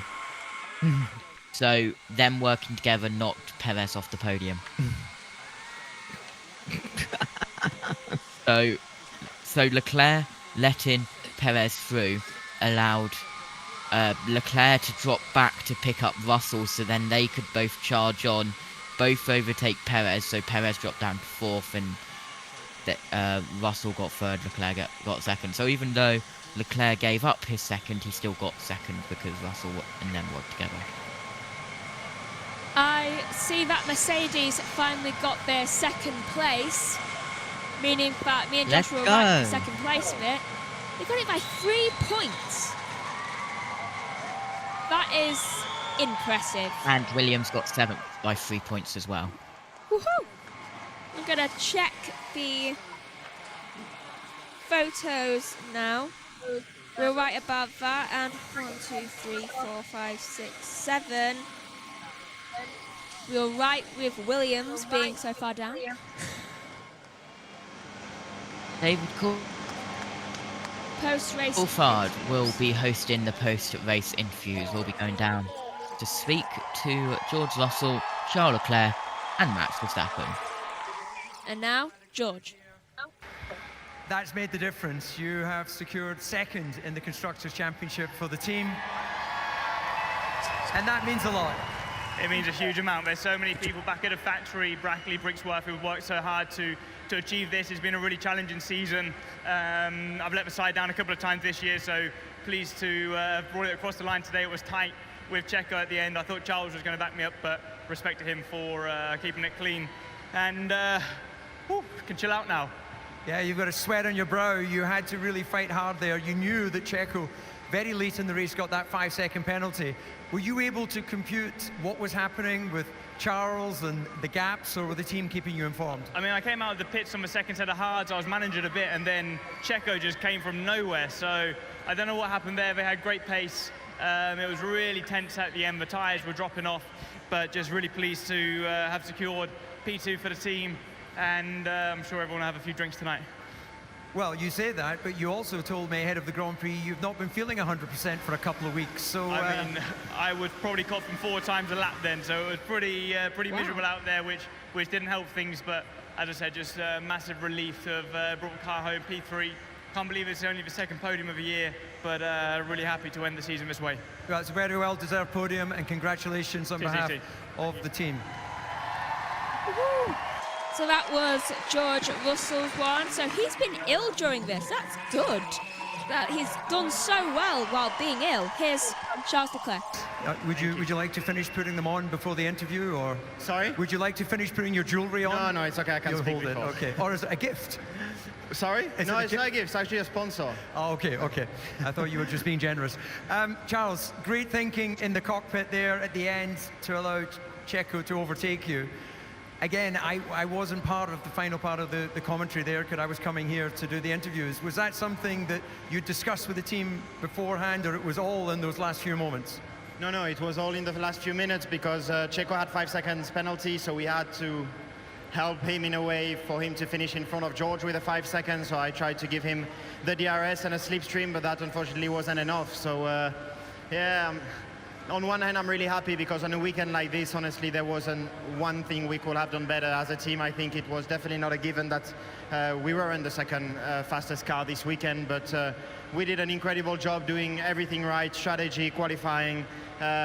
It's just a shame that we finished third in the constructors. That's all that mattered to me in this end of season, and we didn't achieve that, but yeah. Anyway, I would like to thank the team for doing such an incredible work and for working so incredibly hard since the first race. We knew that it was going to be an uphill season because we lacked performance compared to where we wanted, but the team has done an incredible job pushing until the last race. Yeah, we're here. Just put us back in the race start. There looked like there was 2 opportunities for you to go wheel to wheel with Max.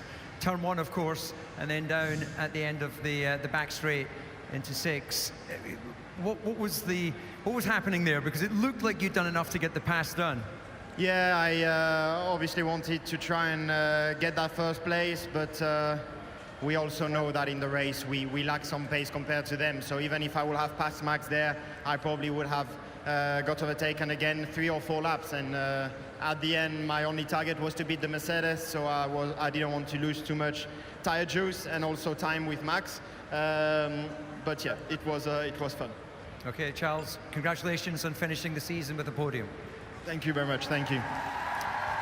And now we'll be going on to the race winner of Max Verstappen. Unbelievable 19th victory of the year. How are you feeling right now? Yeah, of course, an incredible season.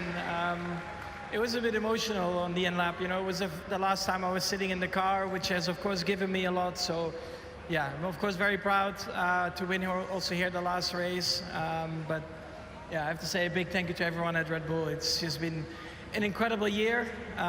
It will be hard to do something similar again, but we definitely enjoyed this year.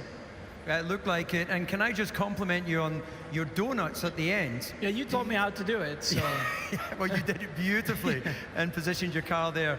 Now, how would you reflect, beyond thanking your team here, this is where you won your first world title. You wrapped up your third much earlier in the season. difficult to imagine it can get better than this. Yeah, it will be very hard to have another season like this. We know that. Of course, you always want to do better, but sometimes doing better is not only race wins and potentially winning the championship. But we'll see. We are working hard for next year to have again a very competitive car. For sure, all the other teams out there, they want to try and beat us next year, and we are ready for the battle. But in the meantime, we are going to enjoy a little bit this year as well.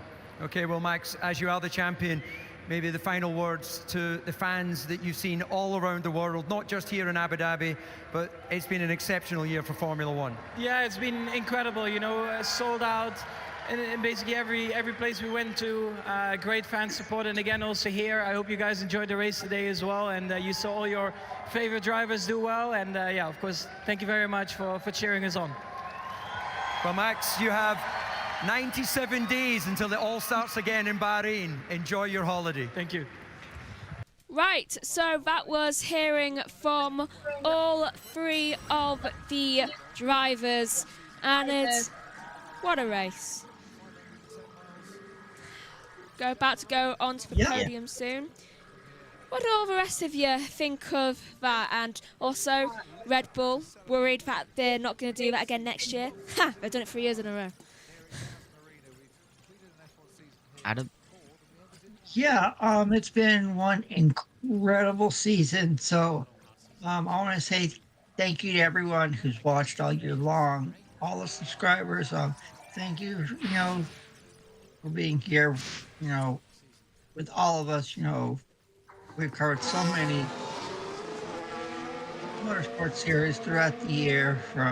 We crisscrossed the globe, and I want to say it has been incredible hanging with you guys all year long, and looking forward to doing it again in 2024.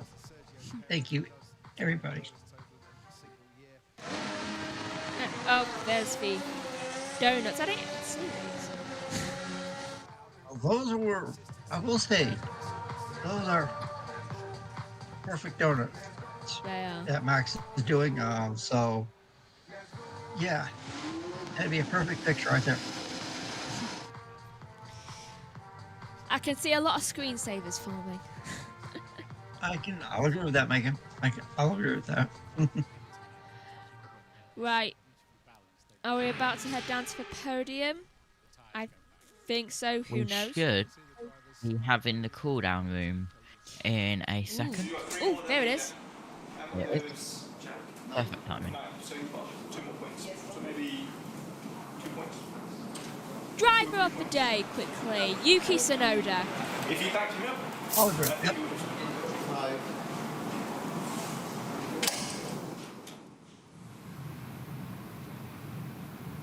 All gone silent in the cool down room.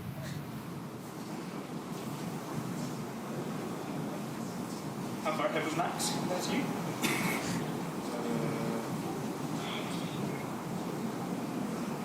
I don't know. The thing is that I didn't want to back. Yeah, that's the thing. I didn't want to back you up too much because I was worried that. I mean, it was a fine line because if I back you up, there's only like 2 tenths between us. Yeah, and I could get overtaken by Checo. Yeah. So that's now I remember why I did that. And I just wanted to give him the slipstream and the DRS. At the end, how much was there between you and Checo? That was a second.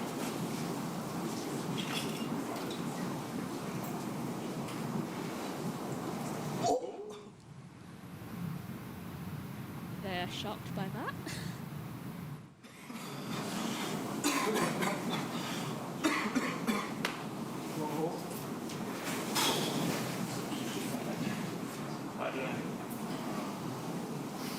That was an easy race for you. Right, we're out of the cool down room now. Now looking at Kelly Piquet for some reason. Right. I think the podium shall begin soon. So, Ladies and gentlemen, here it is, the podium for the Formula One. we're about to go onto the podium now. Who we first out onto the grid. It's a very nice podium, isn't it? And George comes onto the podium, George Russell. big applause from the crowd there. Heads to his slot on the podium. Now, Charles Leclerc comes out onto the podium. Weirdly, not as big as a cheer for him as there was for George Russell, but still a cheer. Though we can all sense what's coming now for the cheer. And it's coming out of the cool-down room now is Max Verstappen. Heads. Yet again, George got the biggest round of applause going onto that podium. Max Verstappen comes out onto the... And for the final time this year, enjoy the Dutch national anthem. 10th time.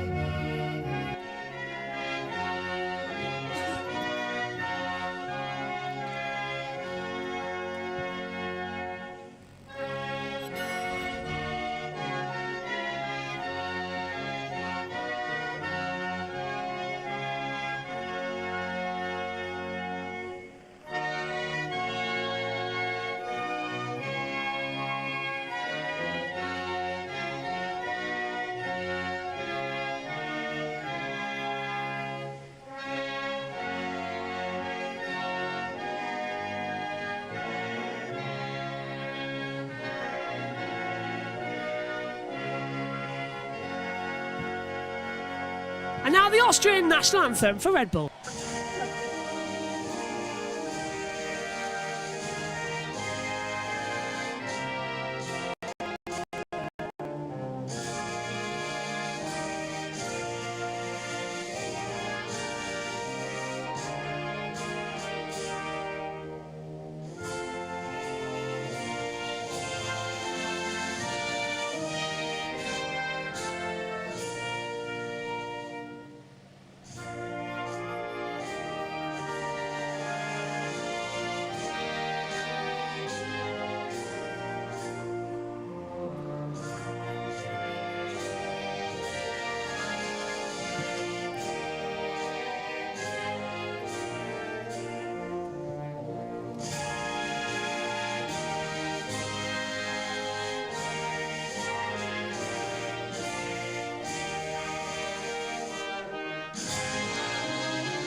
I don't think it's going to be the same without that every Sunday, do you, Megan? What about you guys up there in the boxes as we get the trophies? Max Verstappen, 19 race wins, 4 sprint races, 1,000 laps led. What a domination performance from him. Rightfully so, the world champion. And gets his 20th winner's medal. He took one here last year, of course, when they were introduced. That's number 20. Red Bull, 21 out of 22 Grand Prix. A 95% hit list. That's insane. And look, victory number 113 for Red Bull. Max's win number 54. He now goes one clear to Sebastian Vettel in the history books. Podium number 98 for him as well. Charles Leclerc in second place, again, gets podium number 30 for him in his career. Ferrari's podium number 797. And George Russell, Mercedes failing. They are on 287 podiums now for George Russell. It's actually Russell's first podium of the year, would you believe it or not? Podium number 11, but he's first of the season. And the first time a British team or driver has failed to win since 1958. For the final time in 2023, it's champagne time! The energy can't match this season. Domination doesn't even do it. If there was a war, it was won before a wheel was turned. 2023 belonged to Red Bull and Max Verstappen. We're in the middle of the new era. We're in the middle of the domination of Max Verstappen. A worldwide conquest. He's unstoppable. Red Bull, 1-2 in the Constructors' Championship theirs. 21 out of 22 races, 4 of the 6 sprints, and 19 race wins for Max Verstappen. Nothing can beat it. Will you join us, please, for another dance? 2024 starts in 97 days' time on Saturday in Bahrain, when race 1 for the 2024 season starts. Please do join us then. For now, I'm heading back to MotoGP, and Megan will have the board. Thank you very much, Formula 1 23. Hasta la vista. And this is where you can join us next year, of course. Pre-season testing, February 21st, 22nd and 23rd. And a week later, Feb 29, March 2nd and March 1st, the Bahrain Grand Prix is where we will be for Formula 1 action. We're not going off air, we're staying on. All the team's going to join now. Megan's going to stay in charge and host this. I'm going to head over, but right now we're going to head down to Sky Sports F1 and get some interviews as well. Megan? I was just wanted to talk to you for a sec. All right, well, let's head over to Sky Sports F1 and get all the reaction from this one before we do our usual team group selfie and our sign-off from this season as well. We'll hand over in a second as we just look at the American footballs. I mean, back now is not even back in the pit lane yet. We've got 5 minutes left, so we're going to have to fill this out a little bit more going forward. Oh, I'm not filling things. I know, he's not even back in. He's celebrating like crazy out there at the moment. Really? Yes, go on, Justy. Don't like ping. Yes, if you want to ping, I'm going to set that up now. So, Bad Santa, Violent Night is available now on Sky Cinema. We need to watch that over Christmas. Right, let's have a go to Sky. A few of the races we've seen this year. It was a great effort in the end. You know, Charles and Ferrari, you knew they were going to try something smart, but George did enough. Well done, you've secured second. Yeah, I think at the end, it was a great end, the fight for P2. I think that George's driving was exceptional. I also think that Charles at the end, he was sportsman-like behavior, not trying to slow down. Two great teams, two great brands that fought until the end. I want to know, how stressed were you on your pit wall there on the inside of your garage? Because it did go almost right to the end. As you say, Charles at the end trying to play games to get their way. Were you listening to their radio? Were you thinking about that? Were you stressing? How were you feeling? No, I was not stressed. I was stressed once in my life in Formula 1, and that was here a few years ago. But that was, yeah, it was a fight for P2.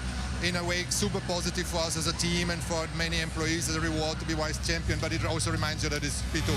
Toto, you say you weren't stressed. I saw you and the team and your wife coming out of the garage. I've never seen you looking so happy all year. Actually, big smiles all around. Yeah, you know, at the end we are racers, and this day feels like you've won, and that's great. We gotta be happy about that. But you know, also as a racer, you just want more. But today we won. So, Toto, obviously today's a positive day, but we have seen, as Damon mentioned, your face looking quite unhappy a lot of times this season. So, can you tell us, are you going to be building on from this point next season, or are you going to be starting from a completely new base at the beginning of the year? I mean, we have a gap to the leaders, but the two teams in Brixworth and in Brackley, they are so motivated. We have so much good things in the pipeline, so much new things, and with all the learning we had, I am really in a good place to see what's coming together. And this is when you got to take the momentum now from the third place here, P2 in the championship, and then and take that momentum into the factories. Toto, how much do you worry that Red Bull haven't brought upgrades for a large part of the second half of this season? They've clearly been able to focus on next year's. Are you concerned at all that means they're going to... Everything's a treadmill, isn't it? And you're sort of moving at the same rates. But do you think that you can close that gap significantly next year? I'm going to guess your question because I couldn't hear it. Okay. The fight with Ferrari. No. I was saying with Red Bull for next year. With Red Bull, do you think that you can close the gap sufficiently to fight for a championship? You know, let's be honest. They have a gap because they got well out of the block with the new regulations. Fact. And in order to catch up, that's a monumental endeavor. But at a certain stage, hopefully they level off with their development speed, and we can catch up. And it's not only adding a tenth of downforce or so. Our car is a fundamental problem. It's unstable. The drivers have no confidence in the car. If we can dial that out, then I think we can make a step forward like other teams have done. I know you're a sportsman, Toto. You have to say that Red Bull have really smashed this season, and Max Verstappen's driving has been exceptional as well. Have you got any words for their team? An exceptional season for them. I mean, they've beaten a lot of records, testimony to a great driver, and the engineering team that is Red Bull. It doesn't go any better. They, top notch. And a final word to the Mercedes fans out there. What will you be saying to your team back at Brackley to motivate them for next year? Yeah, to all of you guys out there at home and the fans that we have, keep believing in us, keep pushing. It's vice world champion. That's a good one to take home, and we're gonna reach for the stars, and that's gonna happen, I promise. Thanks, Toto. We'll let you enjoy second place with your team, and we'll see you again next year. DHL fastest lap? Guess. It's Max Verstappen adding another one to his tally. So that's 9 for the year, 9 extra points. Just a quite exceptional performance by the Dutchman. He's now a triple world champion, and he's picked up another victory here in the Middle East. Right, so while they go to our break, I shall run through the order while we wait for Joshua to come back. And it's honestly, I just thought that's probably one of the few times I've seen Toto Wolff smile. Right, so here's Joshua. That guy is taking an age. He is. He's a diva. He really is taking an age. I mean, we're sat here waiting. Well, stood here waiting for it to come through. There's nothing happening yet. Right, we've got a bit of an issue because the camera's actually on the same one as what we need to be on. So, press button 0. Look at this. We're just getting ready to start in. We're not ready yet to do this, but we thought we'd jump in. Hello, Ed. Did you enjoy watching that race? Nice to have you back here, of course. How did you find it?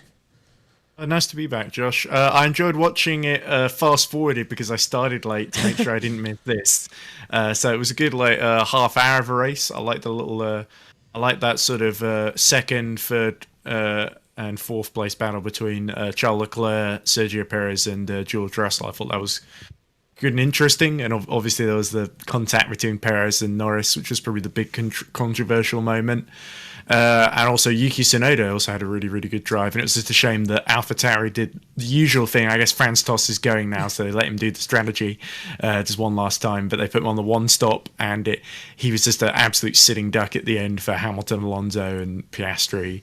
And which is good for me because I'm a Williams fan, so I'm very happy they got the 7th place in the constructors in the end, even though really they've made so many silly errors that maybe they don't quite deserve it. But, but I guess they made less errors than AlphaTauri, I guess is what I'm getting at. But so yeah, I thought some good stuff happening. Not a classic, but it is Abu Dhabi, and the only time Abu Dhabi did a good race was I think 2012. Every other race there's been. It's appropriate that it takes place at night, I guess, because it always puts you to sleep in the afternoon. So. I agree. Yeah. I don't know. I missed about 5 laps doing in the MotoGP, maybe a bit more. You didn't miss You didn't miss much. No, I didn't miss much. Nope.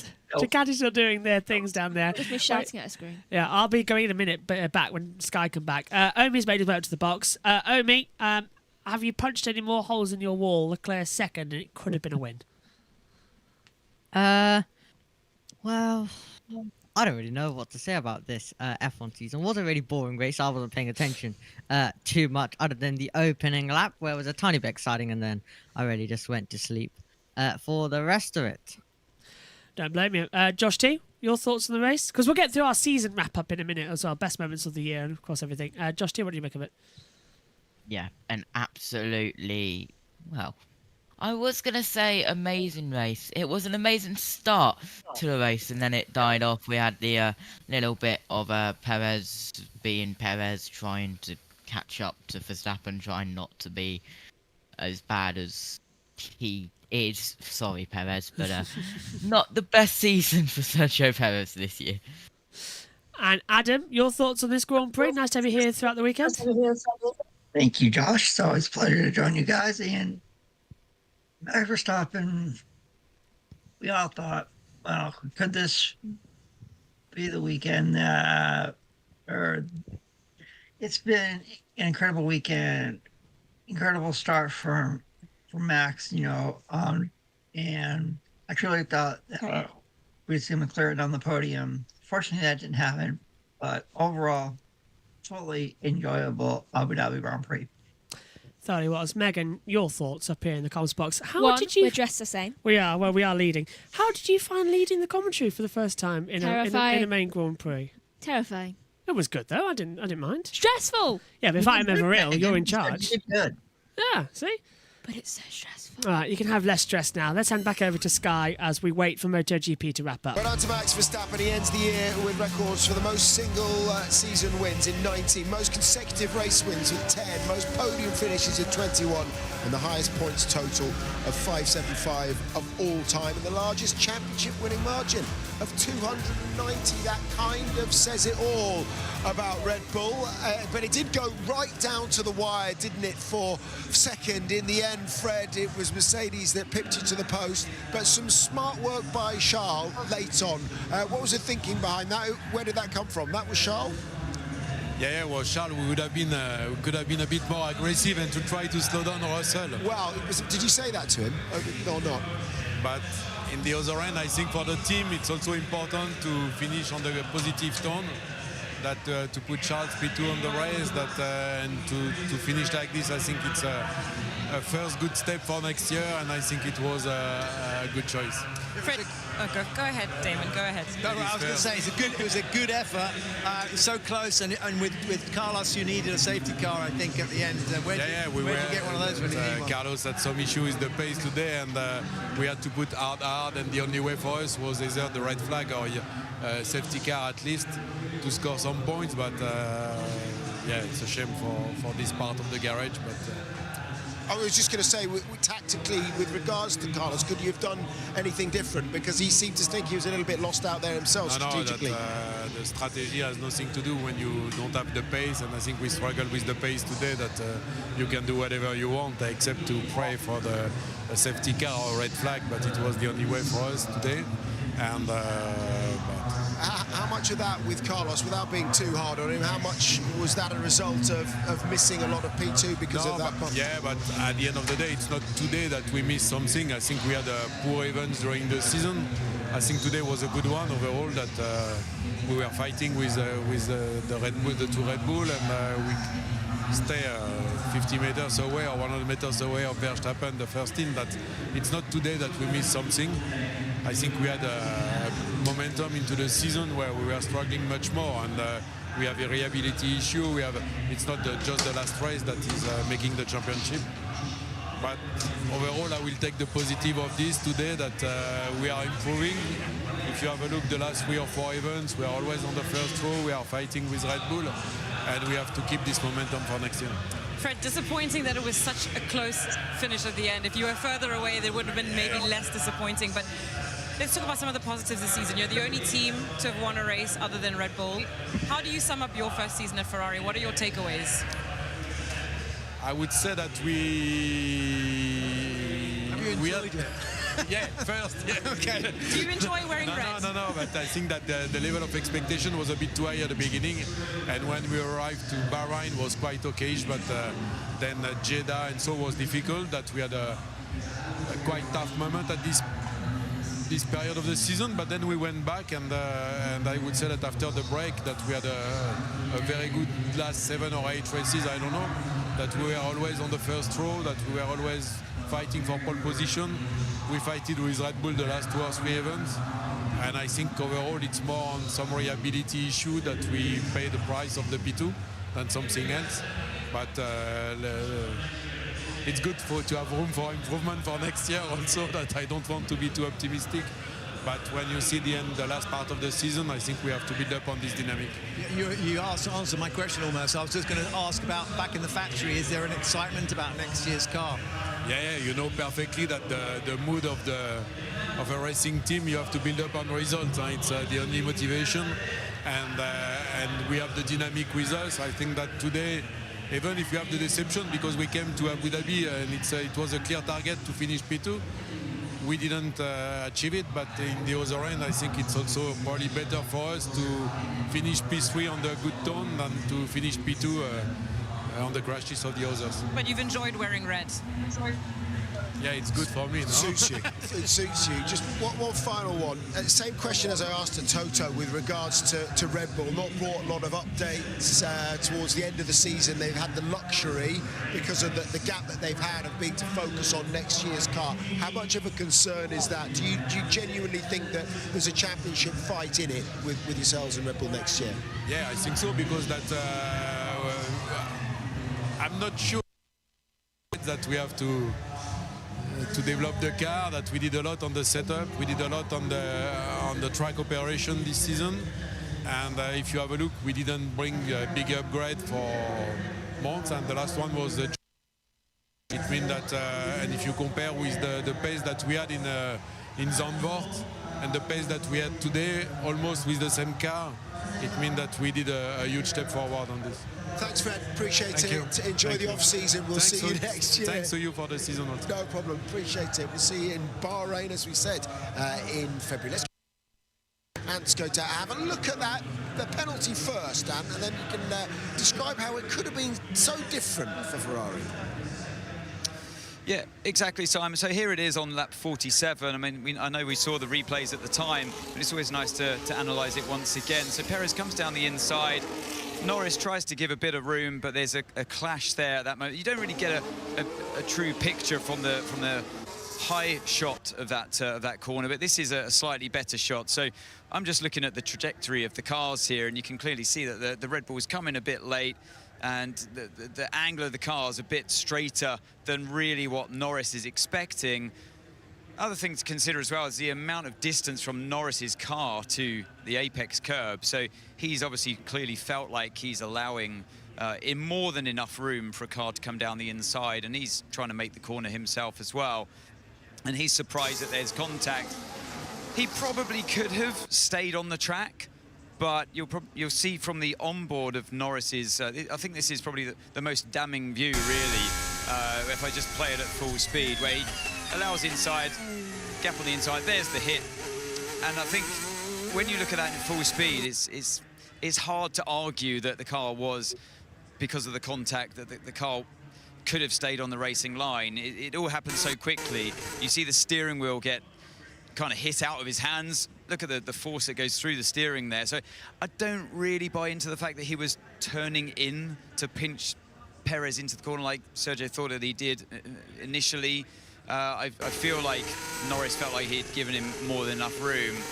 Some will argue, of course, that maybe he could have made more of an effort, did Norris, to try and stay on the track after the contact.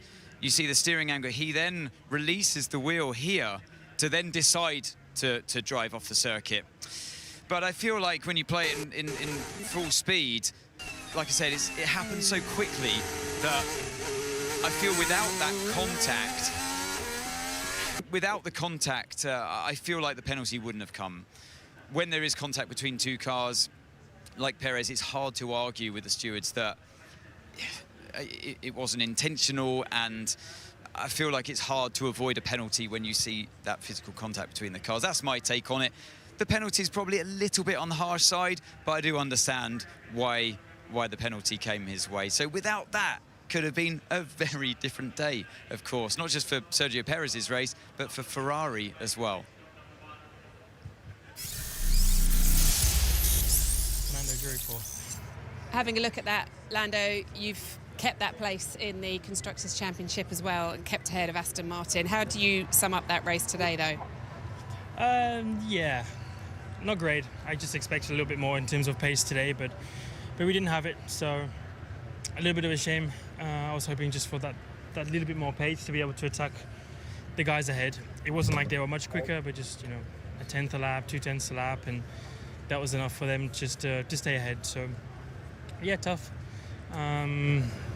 But a bit happy because I didn't think we could have done a lot more today. I mean, we lost out a bit in the pit stop, so could I have been ahead of George possibly, but that wouldn't have really changed too much. So we did what we needed to do as a team, and that was the most important thing. Do you know why it's a slow stop?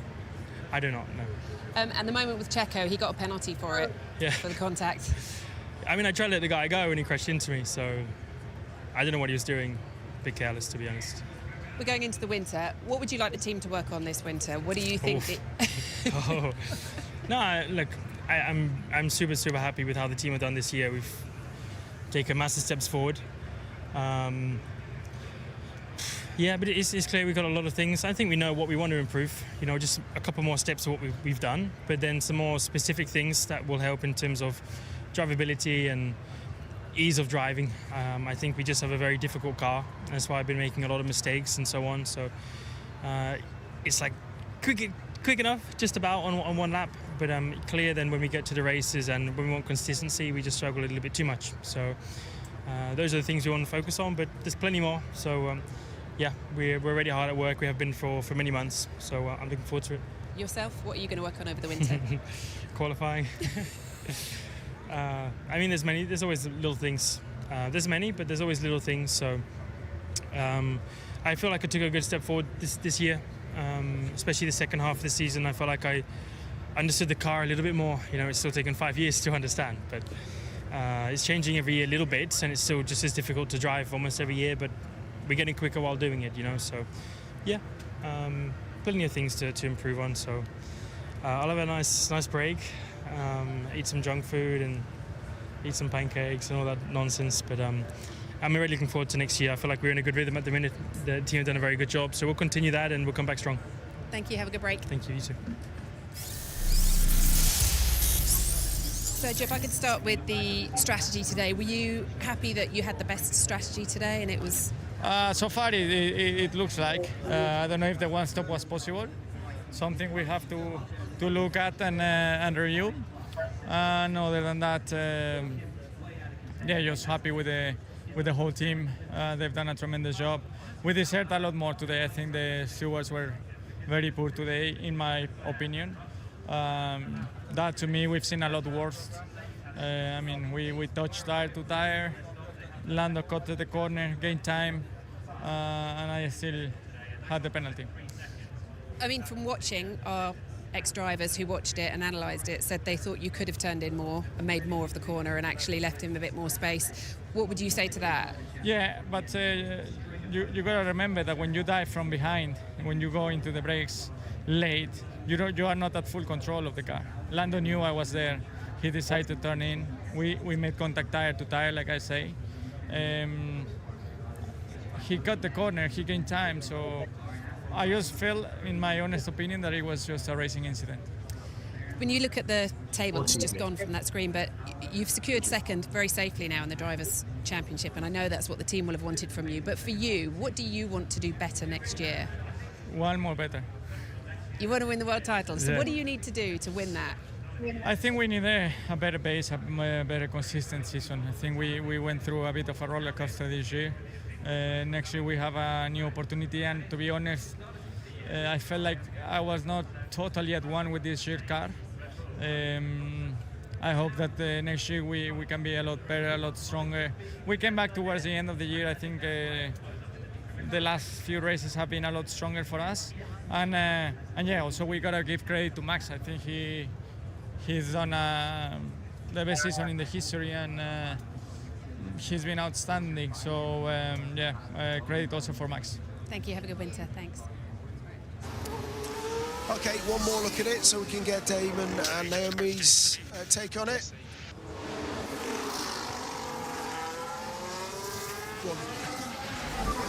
He biffed him out of the way a little bit. You know, I think that's a fair point, but I think that if Lando was perhaps a little bit more cautious, he could have gone straight. Is it working now? Yeah. Okay, there we go. So yeah, I think that Lando, he wasn't expecting. I mean, you can see it from Anthony's right. When you take it from the full speed shot from Lando's car, Checo comes in so fast, you know, from the left-hand side. So I think he can be forgiven for not expecting him to do that.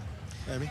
I think it's here and there. I mean, you can see Checo's going in with maybe a little bit too much speed. He's run wide on the middle of the apex. A little bit of understeer there, so also to an extent hard to avoid Lando, but I think it is true that maybe Lando could have done a little bit more to stay on track after that. So I don't know if I would call it a racing incident because there was contact made, but tough one to judge. Okay, let's bring Oscar Piastri in and get some reaction as we reflect on seasons as much as races. But let's start with the race today. Oscar, perhaps didn't work out quite as you would have liked, started from where you were. What happened out there on the track for you today? Just weren't as quick as we hoped, I think. Struggled a little bit in the first couple of stints.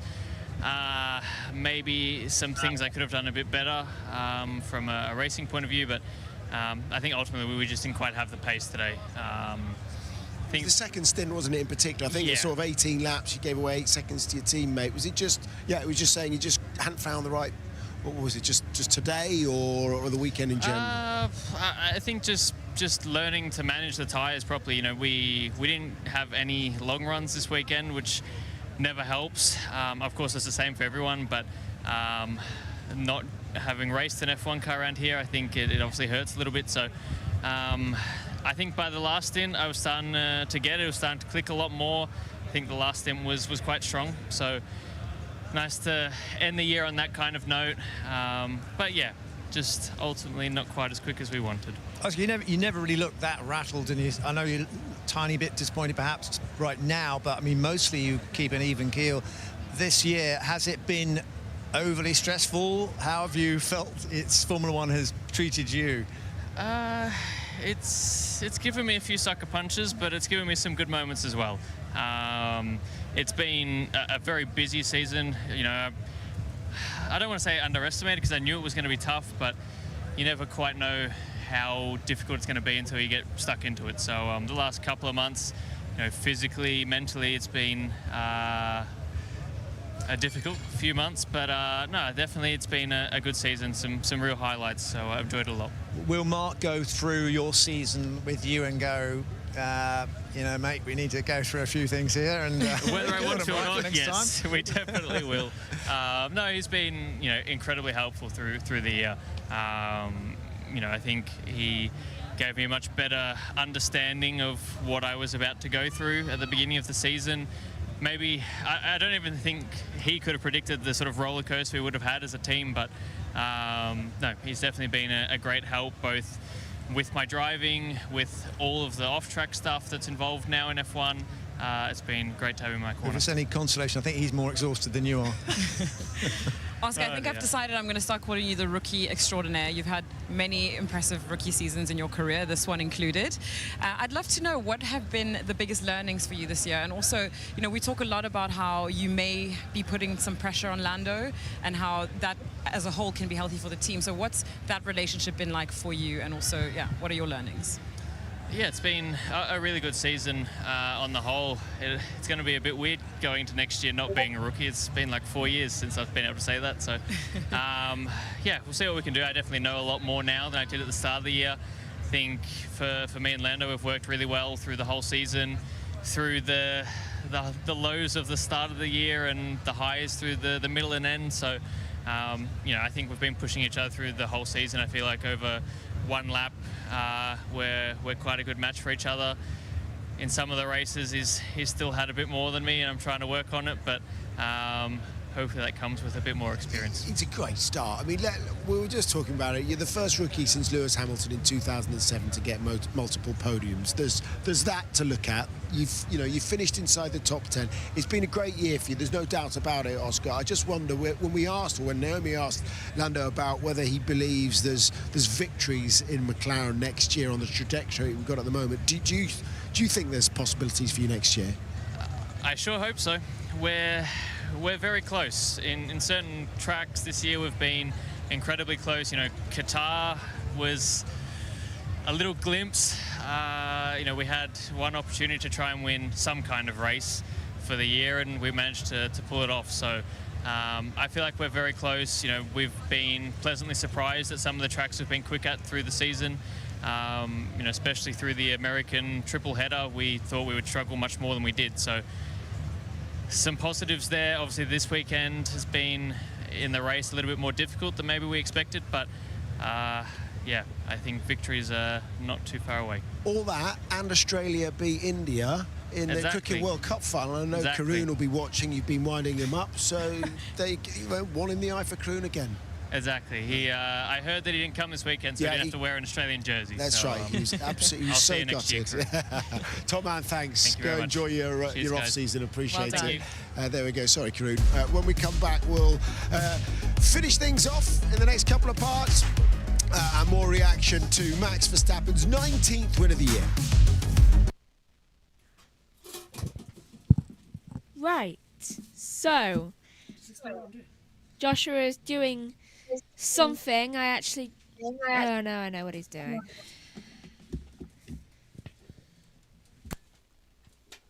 Hold on.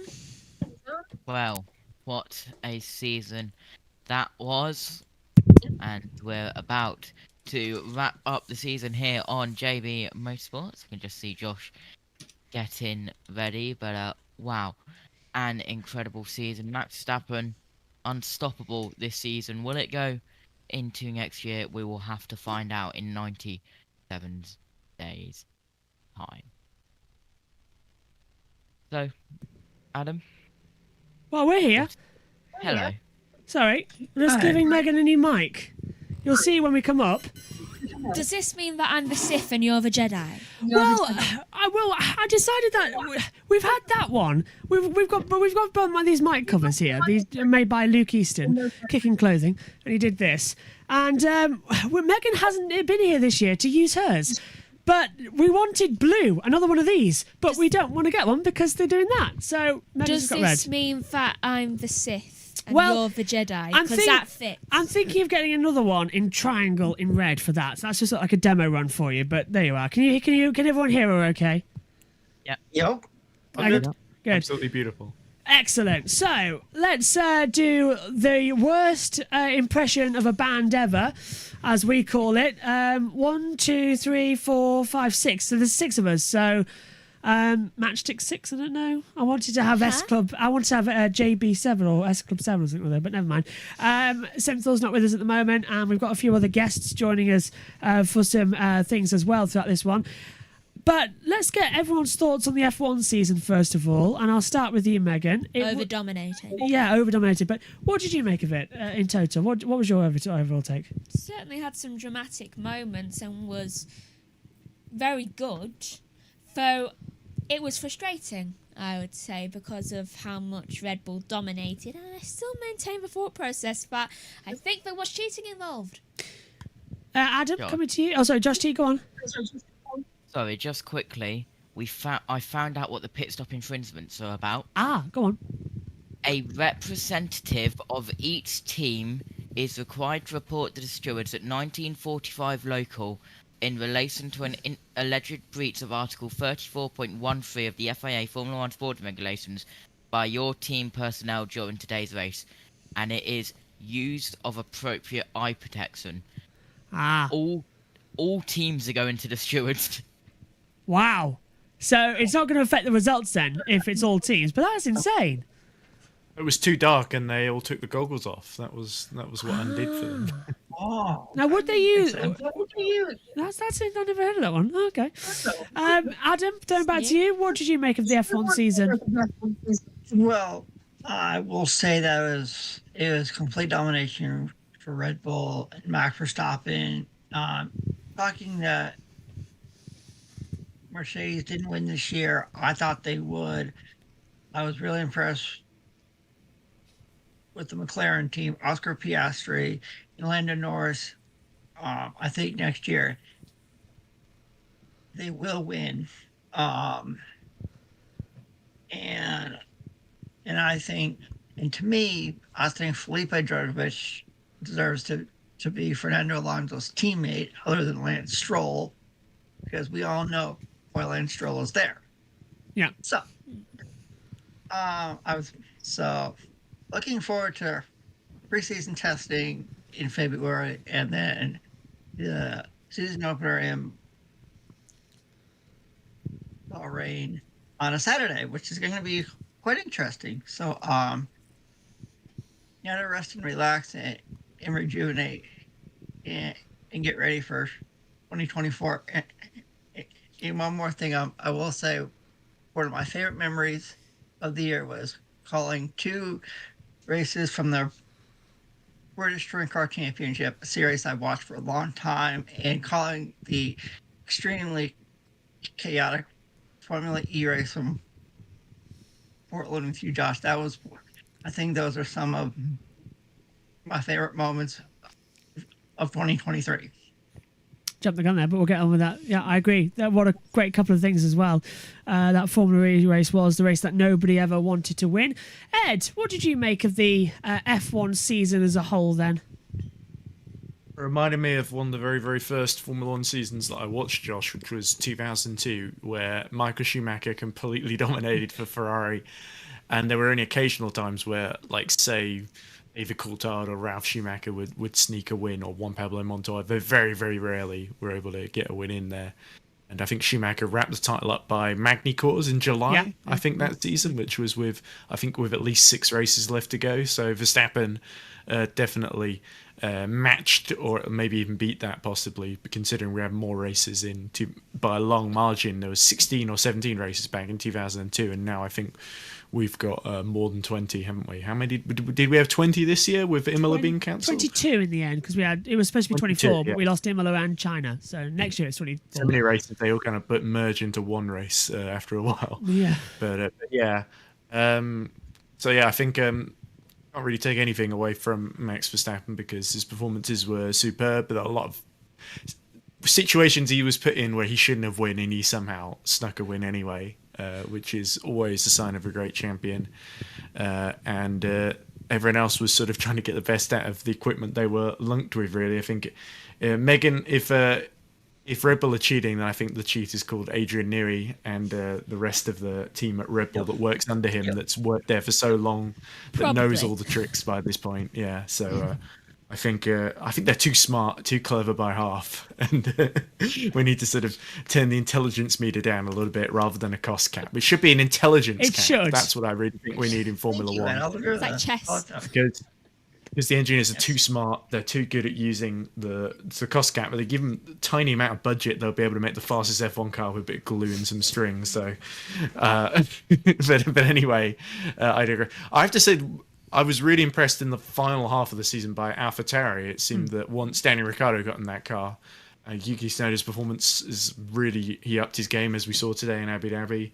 But really, in most of the season, Yuki did a really, really good job, even when the car wasn't very good. So they very, very nearly took 7th off of Williams, who sort of had a really good middle of the season and then were nowhere at the start and the end, in my opinion, in the last couple of races. But yeah, so that was a really interesting lower down battle. And of course, Aston Martin and McLaren, I think, is another good example. Like, Aston Martin started really, really strong. Alonso, of course, did usual Fernando Alonso things.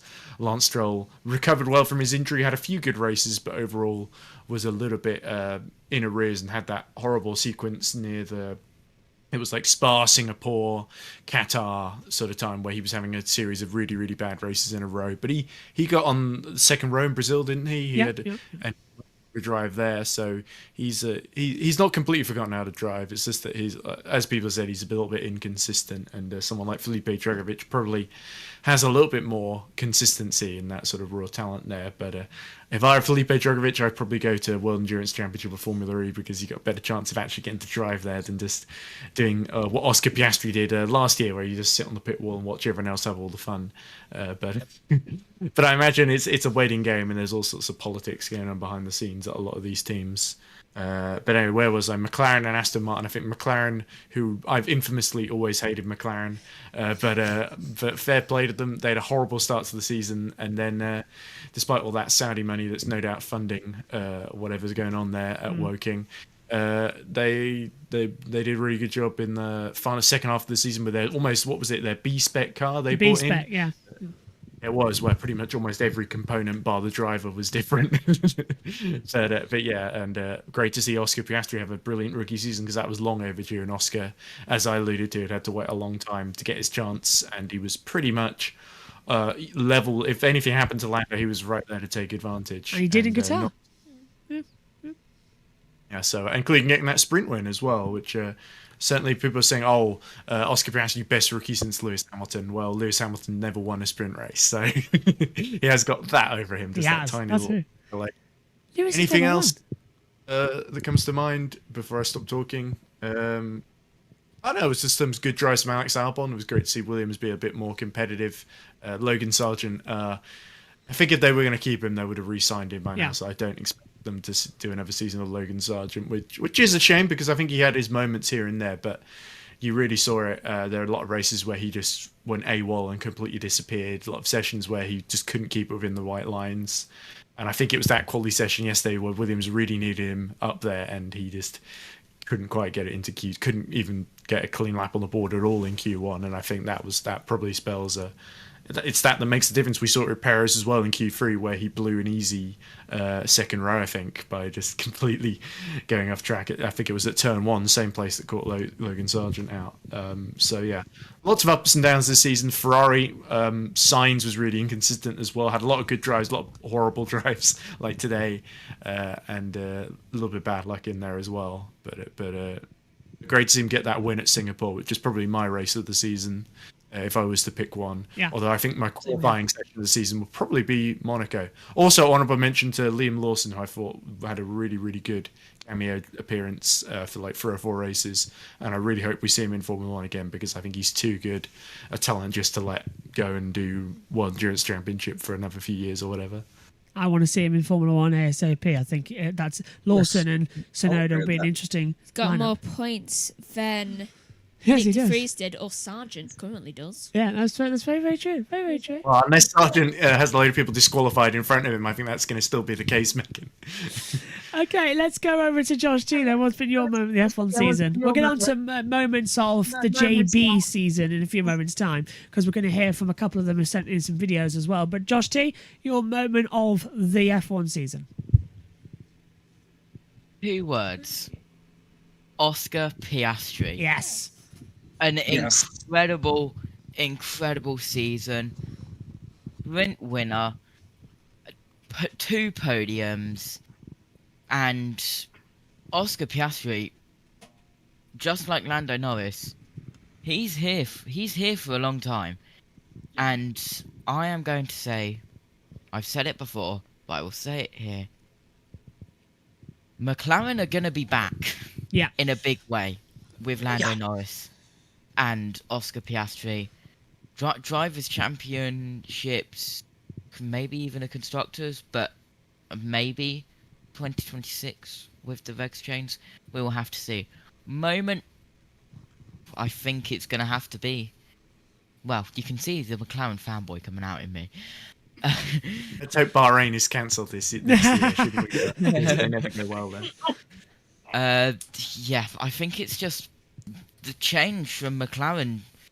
They weren't strong in the first part of the season, but we have to give a shout out to AlphaTauri, Franz Tost, Tsunoda able to get points in his last race of the season for Tsunoda and Franz Tost's last ever race, but Nick de Vries as well definitely should have got one whole season. Thank you. Should have. We've seen how good Sargent became in the second half of the season. There's no saying that de Vries wouldn't have done the same. Let's check in then with Omi.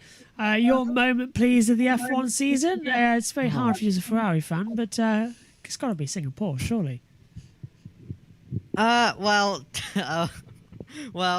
Definitely, I think Singapore was definitely a good moment as well. But I have to say, agreeing with Josh G, the Qatar sprint with Oscar Piastri taking victory was absolutely incredible. I already knew he was such a good talent when he won that title in 2020, battling alongside obviously Logan Sargent in that year. Even today's F2 champion, Teo Pourchaire as well, in that brilliant championship battle that we had for F3 in 2020. So, yeah. Definitely, it was great watching him win in Formula 1. Other than that, also did really enjoy the Monaco qualifying that we had earlier on this year, where we had Verstappen going to the front, then Ocon, and then we also did see Leclerc, then Alonso, then Verstappen taking it back away from everyone. So the Monaco qualifying just had a different, just really felt different to me. So I do have to say those are some of my moments of the season as well for Formula 1. Josh T just put Omi's moment of the season, Ferrari getting to Mode Z. They did it. They got there. They got to the end of the alphabet. Wait, did they say it today in the radio? Yeah. They said in the radio. They Mode Z. I need to listen back to it then. Well, I'll tell you what. I marked it on the stream. I'll give you the time reference. or laugh it was. Right, let's check in with Fernando Alonso then, and then we'll hear moment of the season with everybody, and we'll also have the wrap-ups with everyone. Kind of performance next year, and yeah, we're ready for the challenge. How excited are you for next year? I am excited, but now I'm very tired of this year, so I need a break before thinking of 2024. I think that's the same for all of us. Thanks, Fernando. Well, there you go. Strong words. He's going to be 43 next July, and driving, he feels, the best he's ever driven. Better than 2005, 2006. That's some quite strong words. And with all the cheek as ever for Fernando Alonso, still driving out there. Still got it. Still got it. He's still got it. Yeah, it's been an impressive season for him. He's definitely still that super experienced, super talented, very fast driver. And for sure, they're going to want to do better next season than they did. They started strong. Yeah, well, I'm going to stop that there because unfortunately the video hasn't been sent in. It has been sent, but I need access from Richie to get to it. So you can do that another day. Yeah, we'll get those together. You can put it in like a compilation. I think over Christmas the message was like a little Christmas message compilation. I'll get it all sorted then. Yeah, everyone won't get like, oh, I missed this. Yeah, I'm going to have to put my glasses on here because we've got a couple of them coming through. Tom says Ferrari winning Le Mans was his moment. That's Tom Dillon. Nice to see him, of course, our friend over there. Who else have we got coming through? I'm trying to log it. Jess says, Beers, I'm afraid won't be able to join the call, but I really enjoyed the Indy 500 stream and covering that huge highlight. I also enjoyed Le Mans as well as leading the F1 Academy coverage for the first time. My favourite weekends in F1 was Singapore and Qatar. Just read that out, Jess, as well. Thank you very much if you're watching the stream, Jess, for everything you've done this year. Jess will be leading the F1 Academy series next year as well, because it's not right for me to do it. It's a female-only series, so it's down to you and Jess as well. When I can, because I have uni. That is true. Okay, so, Megan, I didn't ask you, so F1 moment of the year. When Fernando got on the podium. Yeah, multiple times. All right, that was fair. Could have been a win. Are you doing all right? That was nearly a win. They messed up after the summer break when they decided, you know what, we've got money left, let's fix an already perfect car. Yeah, it was weird, wasn't it? Okay. So they know their mistake now. I'll come to you last on this. We'll go reverse order, and this time it's going to be moment of the year here, specifically here on JB Motorsports. So moment of the season. What activity, what race have you liked doing? What's been fun? What's happened? So, Omi, coming straight to you on this one in reverse order this time. What's your JB Motorsport of the year? As Martin Borden talks to Christian Horner. Well, that is a hard one, but I am going to really give a few from every series, really, because it is so hard as well. F1, you don't get any, so none for F1. F2, I have to say the Richard Rashaw winning in Austria was definitely one in that incredible last few lap battle that we had there. Yesterday's first lap as well was absolutely incredible. For F3, the Austria 3-wide we had for the lead was absolutely phenomenal as well. While Ferrari winning Le Mans was also very, very good. And I'm thinking about more, but it is a really hard one to find moments. I think the Indy 500 was definitely also enjoyable. The Formula E race was great as well from Portland. And I'm running out of things because I don't honestly, I can't remember everything at this stage. Year. But yeah. Let's just say everything's been a good moment. I'd agree with that. Josh T, JB Motorsport of the year. Third place has got to go to Le Mans. Yep, of course. Second place, I think, Indy 500. Yeah. First place for me being trackside British Touring Car Silverstone Race 2.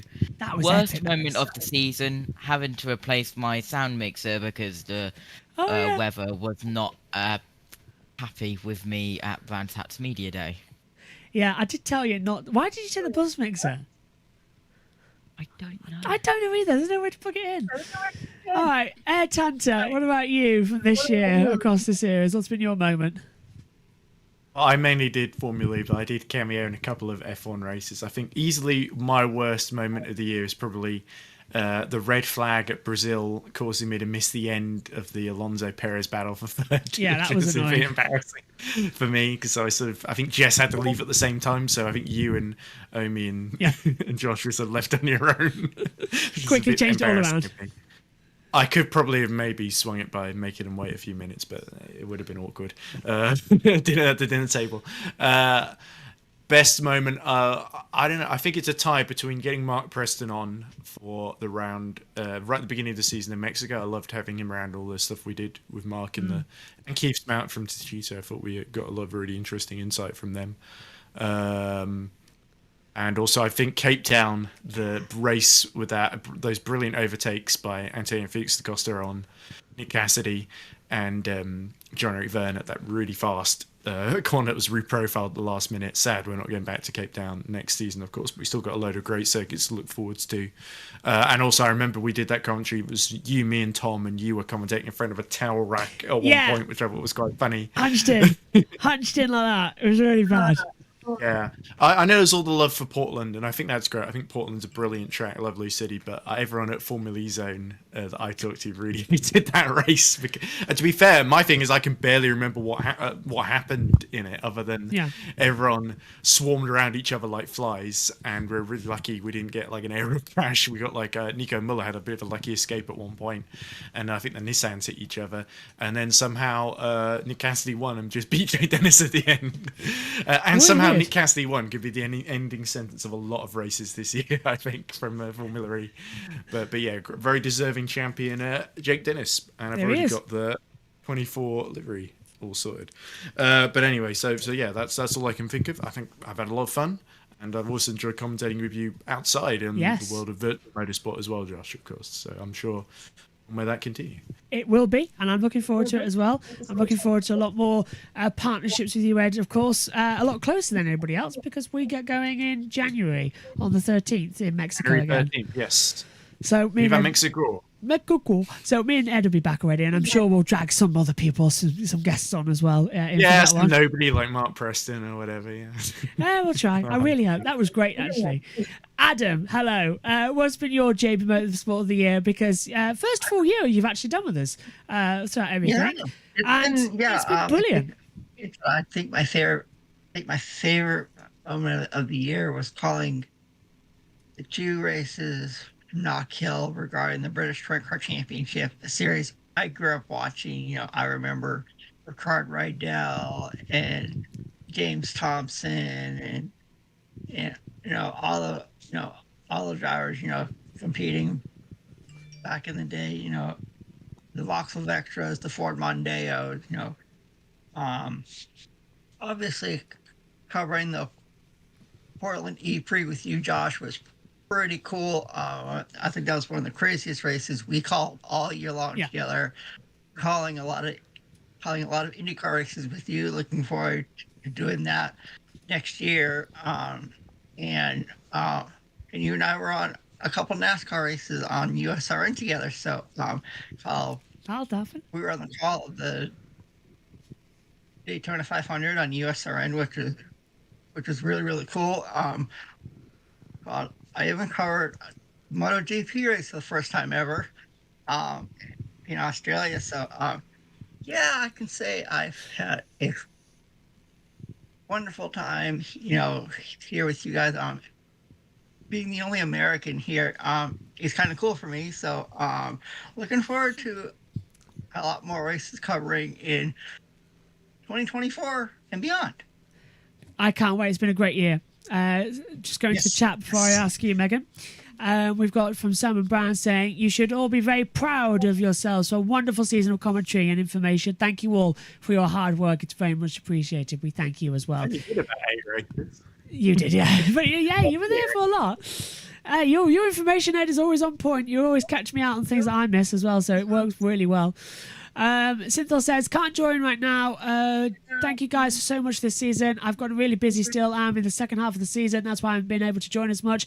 It was an incredible season with F1, F2 and F3, and I can't wait to commentate with you guys next season. I won't be able to pick up moment of the season as this year. Like all years, I've had so many great moments. Once again, thank you. I'll see you and hopefully join you during pre-season testing.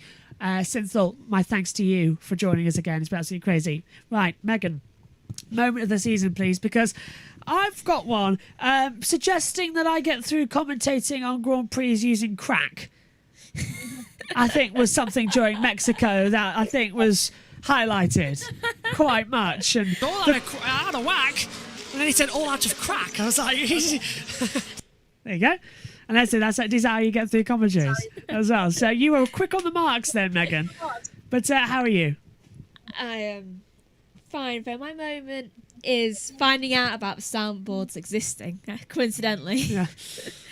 And also some moments in IndyCar with like crashing and everything, and obviously anything with Fernando Alonso in it. Have you enjoyed the early starts this year with MotoGP and Australia?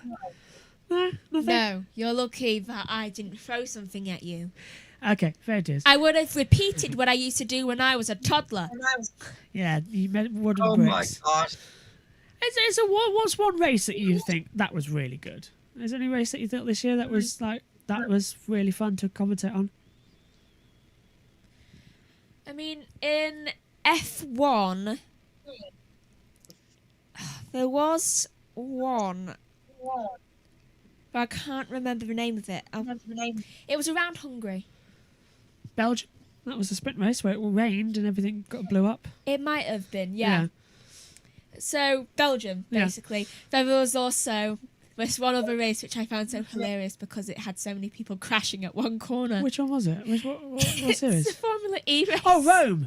Rome, yeah, when you joined me in Rome. I knew you were going to mention Rome. It was in my mind actually earlier on about Rome. I was like, are you going to mention that? Everyone was crashing at one corner. Turn 9, yeah. Well, Ed was away that weekend, wasn't he? So you stepped into the commentary box. Yeah, I was doing the go-karting commentary. You were, yeah. So you stepped into the commentary box and Toronto that weekend as well. And everyone just kept crashing. And we were just red flags it was throughout. A curse of me. Yeah, red flags throughout in every race. We just got really, really bored that weekend, didn't we? Yeah, so that was fun. Okay. Crash. Okay, well, my thanks to you, Megan, as well, for that one. My moment of the season, I've got a couple. Let's start with the lows, first of all. And let's start with the YouTube blocks. They were the lows. Dorna blocking 3 times. Formula One doing it once. It was always that specific moment. Early on in the month, yeah. And also, it was always so inconvenient. Once it happened on our sister's baby shower. Yeah, really inconvenient stuff. And to be honest with you, mental health has been very difficult across the last couple of months since that happened. It's been hard to switch off. I've switched off from other things and just getting to the end of the season. So I'm ready for a good rest over December. Yeah, and Christmas as well. But the lows that we've had this year, there's 4, 5 max? Ultimate Highs has been working with all of you, an amazing team and friends that we've all sort of picked together from every different area that I've been to, covering Grid Network, ERC, Formula E Zone, and even just watching the channel. And you're pretty much born into it, Megan. Yeah, Omi coming on as well by Jess's suggestion. Of me crying and you commentating. Yeah, Jess coming on as well from PSGL. Richie. George being in the comms box for session, Omi coming in for a practice 3 session and never leaving. I don't even know why you would never been on the team more. So it's such an amazing team. Long may it continue and long may it grow. Honestly, not to get emotional, but love every single one of you. Great friendship group. I know I could turn to anyone that'd always help. Really, really strong friendship, really strong team, and I just love it. I love that my passion has sparked all of this, and we're all working together so well. You're stuck with me, Megan. I have no choice. Yeah, and of course, another low, Ian Birch not being with us. Dad's watching back there as well. Low point, of course, he had Bell's palsy during the middle of the season. He's recovering well, but he can't talk for long periods of time as well in terms of he'll get tired and everything. So he's on his recovery. Them. And also, if you listen carefully on any MotoGP race, you'll see in the background. We do it in the front room. Yeah, in the front room. You can just hear him in the background say, just like something else going on.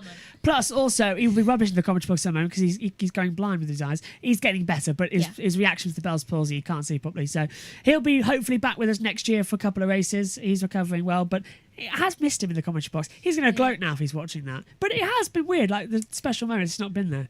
Gloating is his forte when it comes to things like this, so yes. Yeah, it's going to be fun. We've got the Magnums, by the way. Woohoo! Yeah. Okay, and in terms of favourite races, Le Mans was great. Best of a bad situation because we got blocked, so that was fun. I really enjoyed the 500, and my favourite race of the year, I think, had to be Singapore and Rome. Those two races, they were tremendous stuff to cover.